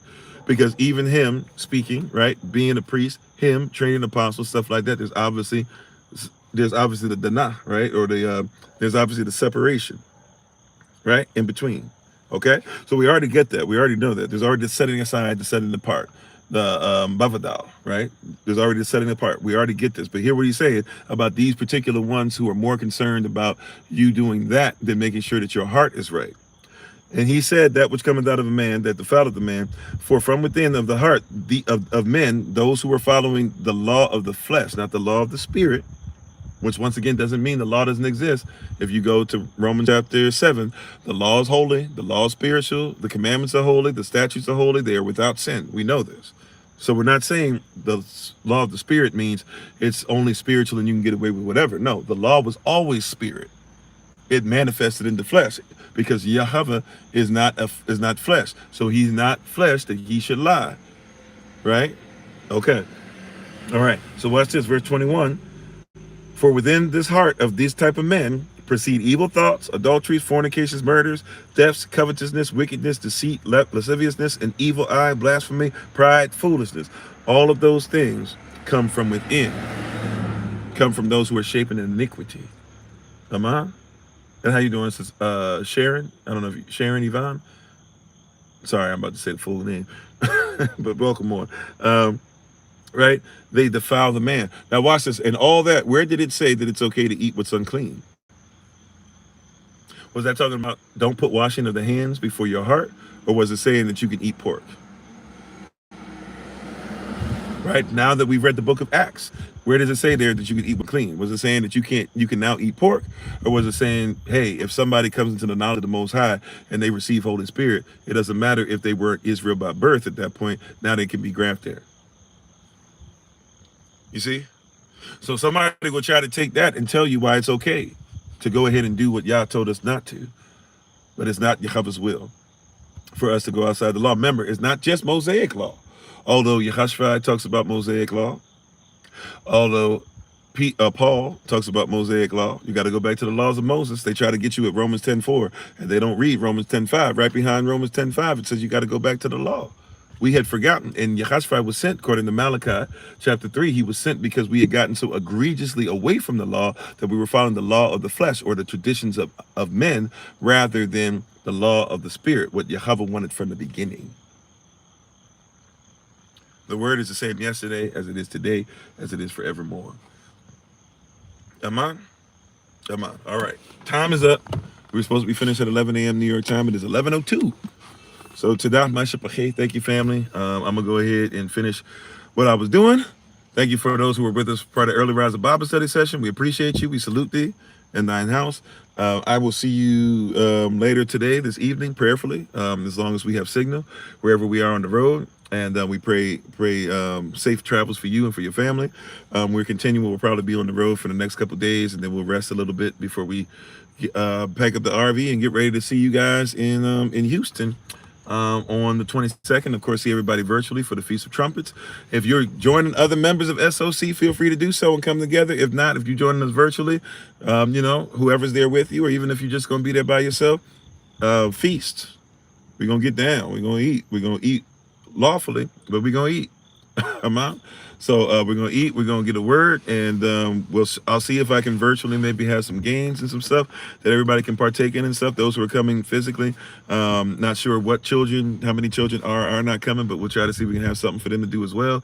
We're just going to enjoy ourselves, enjoy the time, enjoy each other, and hopefully you can, even if you can't get off work maybe or your job, if you weren't able to look out as early when we gave out the stuff and the schedule and everything earlier in the year, or you just didn't know, or you just knew her, feel free, even if you can listen or watch virtually, whatever the case is, we still invite you to come on in and hopefully get the spirit of the law, or the law of the spirit, right, the way it's supposed to be, and follow these things properly the way that the Most High wants us to. So anyways, no shout out for today. I apologize, but I got to get going. Thank you so much. Hopefully this blesses you and helps you to be able to look at this word a little differently than maybe you were looking at it before. We honor the Most High. We honor you and everything that the Most High has for you in thine house. And we look forward to talking with you soon. Pray for us. We'll see you guys soon. Hopefully we'll see you this evening. I will not be on live sessions tomorrow or Wednesday. Those are my days off, technically speaking. Wednesday, I'm probably going to take the day off completely outside of Kung Fu for the children.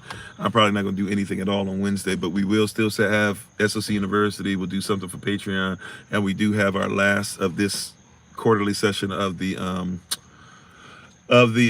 teaching for graft-in sessions for those that are part of SOC or want to become part of SOC and want to learn what we're about and learn what we mean and learn, ask questions about what is it that we believe, etc. We'll do that on Tuesday, tomorrow evening. But other than that, I'll probably be off as much as I can be on Tuesday, just focused on, outside of, like I said, maybe something for Patreon and maybe something for SOC University. I'll be pretty much done outside of that teaching later on in the evening tomorrow. But I will be on this evening, so if you'd like to join us for this evening, feel free to. We are supposed to have our meeting for Feast of Tabernacles, this is just the overview meeting. Wednesday we'll have the meeting for the more details behind the scene involved stuff. But we will have a meeting and we'll have a little bit of teaching tonight for Feast of Tabernacles for everybody who's coming virtually or physically. Okay? So love you all to life. You all take care. Thank you so much for being on. We appreciate you. If you're calling me today, feel free to call. I'm going to do my best. If I don't answer the phone right away, I'll try to get right back to you, or at least get back to you that day. We are on the road. We are traveling. I am actually going to be packing up stuff again to redistribute some stuff and give some other person some help here or there with some things that we're doing on the road, because we won't be able to see him any other time for the rest of the year. So just pray for us. The work continues. Let y'all continue your work. Continue to do great things. Thank you for everybody. We appreciate you. Continue to do what y'all has for you. If you're able to donate, give your donations for different holy days coming up, or even for different things that we're doing here in front of the scenes, behind the scenes. Your time, talent, effort, energy is much appreciated. Resources are much appreciated, including, yes, even money to help us financially with what we're doing all around the world and to help each other. So love y'all to life. You all take care. Continue to do great things. As always, it's been Pastor Kofi. I'm sorry, as always, we give our honor, praise to the Most High, and we give our praise to him for my wife, the Amma, who lives a life to save, to be honored. And please remember, family, that you are loved, you're necessary, you're majestic, you're fearfully and wonderfully made, and you, which is all of us working together, will be the reason why people who are in the system no longer have to be of it. Shalom, family, take care, peace. I'll talk with you soon.